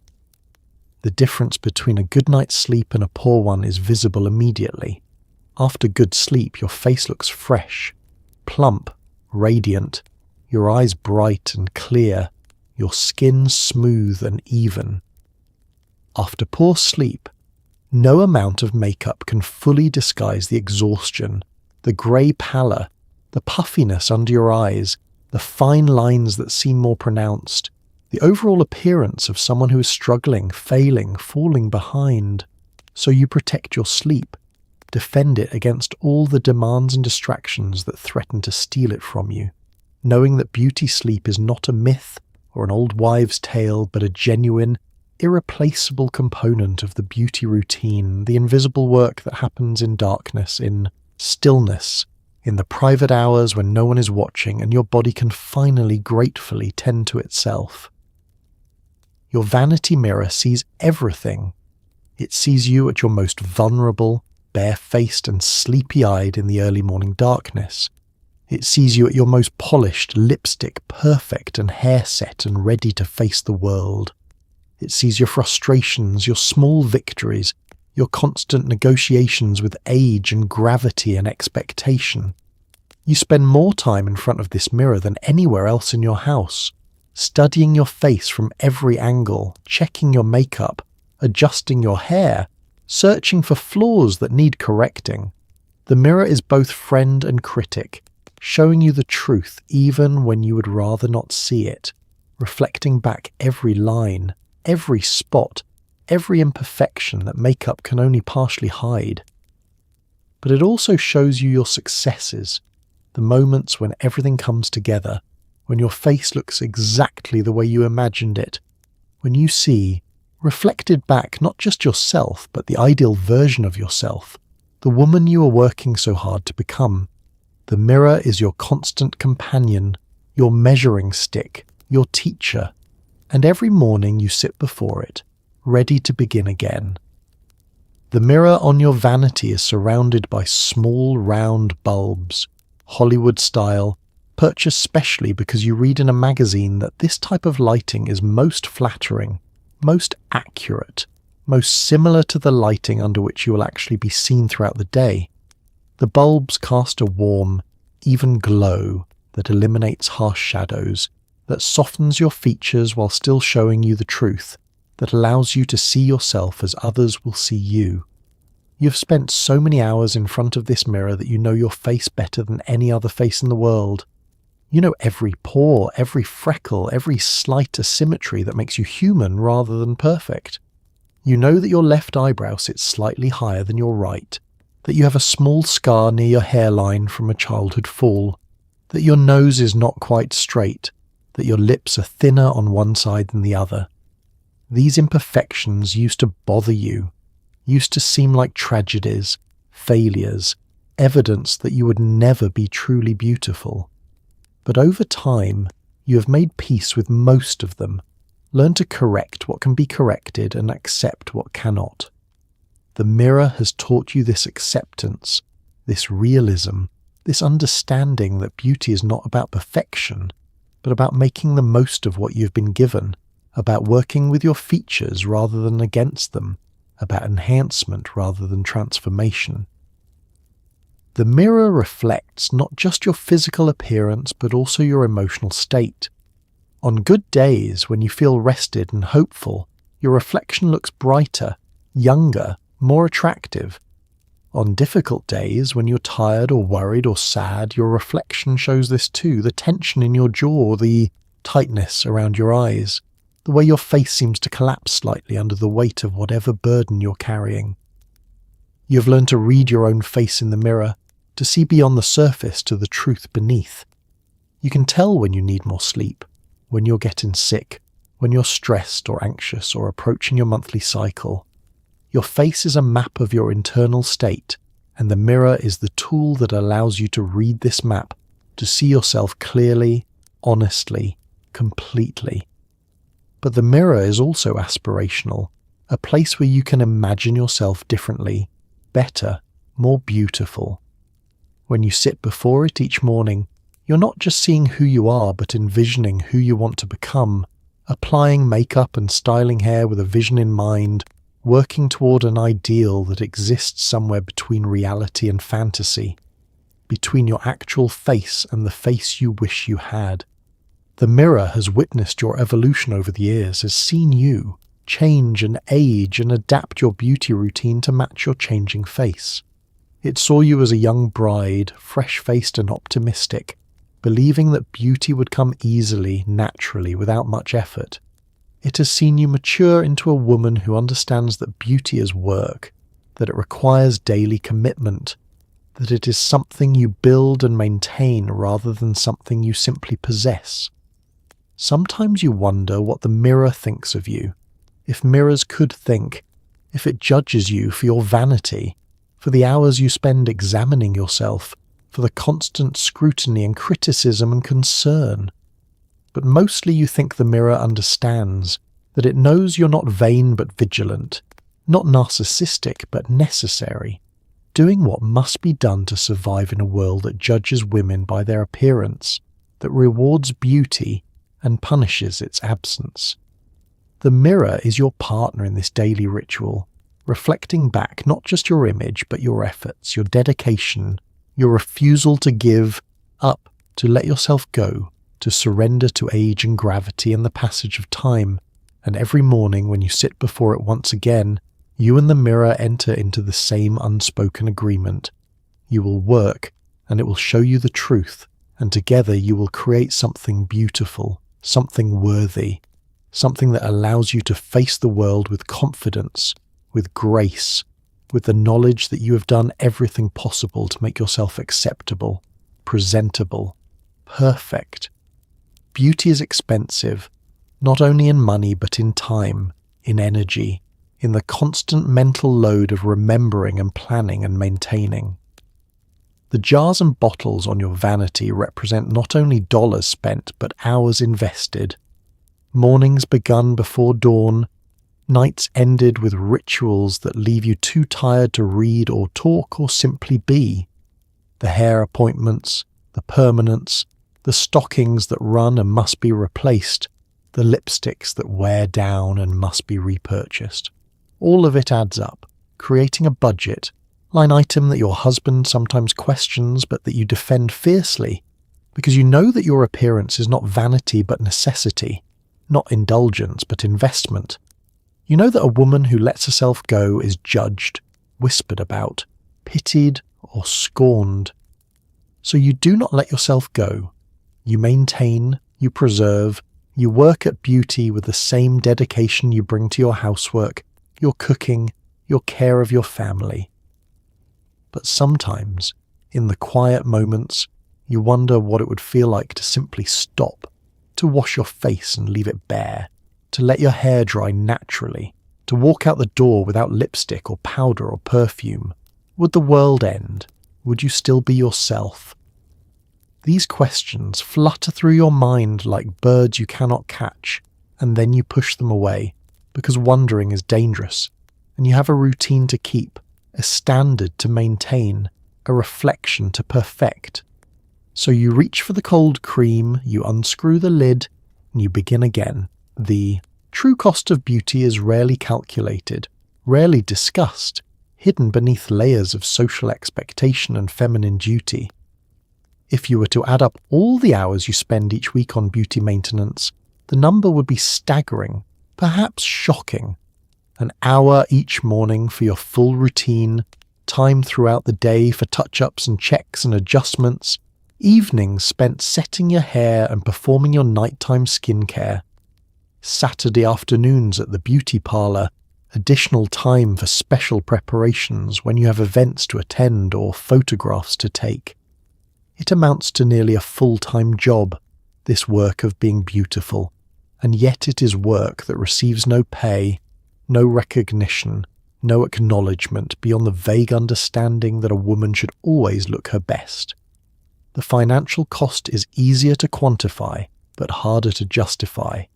You spend money on cold cream, foundation, powder, lipstick, mascara, rouge, perfume, hair products, stockings, girdles, beauty parlour, appointments, permanents, manicure supplies, and countless other items that your husband sees as frivolous, unnecessary, indulgent. He does not understand that these are not luxuries but requirements, that a woman without these tools is a woman who will be judged, criticised, found wanting. You have tried to explain this, but he does not see the world through your eyes, does not experience the constant scrutiny that women face, the way appearance determines how you are treated, respected, valued. So you manage the beauty budget carefully, finding ways to save and stretch and make things last. You use makeup remover sparingly, wiping your face with the corner of a tissue to get every last bit of foundation from your skin before washing. You file your lipsticks down to nothing, using a brush to apply the last scraps that remain in the tube. You darn your stockings when possible, painting nail polish over small runs to stop them from spreading, extending the life of each pair by days or even weeks. You cut your own bangs, trim your own split ends, do your own manicures, performing at home any beauty task that does not absolutely require professional expertise. The emotional cost is the hardest to measure, the constant anxiety about your appearance, the fear of being seen without makeup, the shame of a visible run in your stocking or a smudge of lipstick on your teeth. You carry this burden every waking hour, this awareness that you are being evaluated, that your worth as a woman is tied inextricably to how you look, that failure to maintain your appearance is a moral failing, a sign of laziness or depression or giving up. And beneath all of this, beneath the hours and the money and the anxiety, is a deeper question that you rarely allow yourself to consider. Is this sustainable? Can you maintain this routine for the rest of your life, through middle age and old age, fighting constantly against time and gravity and the natural process of aging? The beauty columns promise that you can, that with enough effort in the right products and constant vigilance, you can remain beautiful indefinitely. But you see older women around you, women who have fought this battle for decades, and you see that they are tired, that the effort has worn them down, that beauty is a war that ultimately cannot be won. Sometimes, late at night when you're alone with your thoughts, you allow yourself to imagine a different life, a life where your appearance did not matter so much, where you could wake up and simply exist without performing, without constructing yourself into something acceptable, something beautiful. You imagine what it would feel like to have that hour back each morning, to spend it reading or thinking or simply sitting quietly with your coffee. You imagine the freedom of not worrying about your lipstick, your hair, your stockings, your girdle, all the small anxieties that accumulate throughout the day, stealing your attention from other things, from your children, your husband, your own thoughts and feelings and desires. But these imaginings are dangerous, threatening, undermining. They suggest that you could choose differently, that the beauty routine is optional rather than mandatory, that you could simply stop. And you know this is not true, know that the consequences of stopping would be severe, that the judgment would be immediate and harsh, that you would lose the respect and approval that you have worked so hard to maintain. So you do not stop. You continue, day after day, year after year, performing the same rituals, applying the same products, working toward the same goal of being beautiful, acceptable, worthy. The cost is high, higher than anyone who has not paid it could understand. But it is the price of being a woman in 1953 America, and you pay it without complaint, without rebellion, without any real choice at all. You reach for the cold cream, you unscrew the lid, and you begin again, because this is what you do. This is who you are. This is the only way you know to exist in the world. So tonight, as you settle deeper into your pillow, as your own face rests clean and bare against the cotton, think about the women who sat at those vanities in the quiet darkness before dawn, who wound their hair in rollers and painted their lips and stepped into girdles that barely allowed them to breathe. They did not think of themselves as warriors, though that is what they were. They thought of themselves simply as women doing what women do, maintaining themselves, caring for their appearance, meeting the expectations placed upon them without complaint or rebellion or any real choice at all. Their routines were elaborate, exhausting, expensive in ways that went far beyond money. And yet there was something beautiful in the discipline, in the ritual, in the care they took with themselves even when no one was watching, even when the only witness was the mirror that saw them at their most vulnerable and most determined. These women taught their daughters what they had learned from their mothers, passing down not just techniques but values, not just beauty tips but beliefs about what it meant to be a woman, to be worthy, to be loved. And though the world has changed, though we no longer sleep in rollers or paint our lips before breakfast, or measure our worth by the straightness of our stocking seams, something of their dedication remains, something of their understanding that caring for yourself is not vanity, but a quiet form of dignity, a way of saying that you matter, that you are worth the effort, that you deserve to feel beautiful even when beauty demands so much. So maybe tomorrow you slow down for just a moment during your own routine. Maybe you notice the texture of the cream on your skin, or the way the morning light catches in the mirror, or the simple fact that you are here, tending to yourself, continuing a ritual that stretches back through generations of women who also woke early, who also tried their best, who also wanted to feel beautiful in a world that demanded it. And for tonight, let that be enough. Let the thought of those vanities and those mirrors and those patient, persistent women ease you gently toward rest. They are sleeping now too, somewhere in the past, their faces finally bare, their work finally done, their reflections released until morning comes again and calls them back to begin once more. Good night, and may your dreams be kinder than any mirror ever was.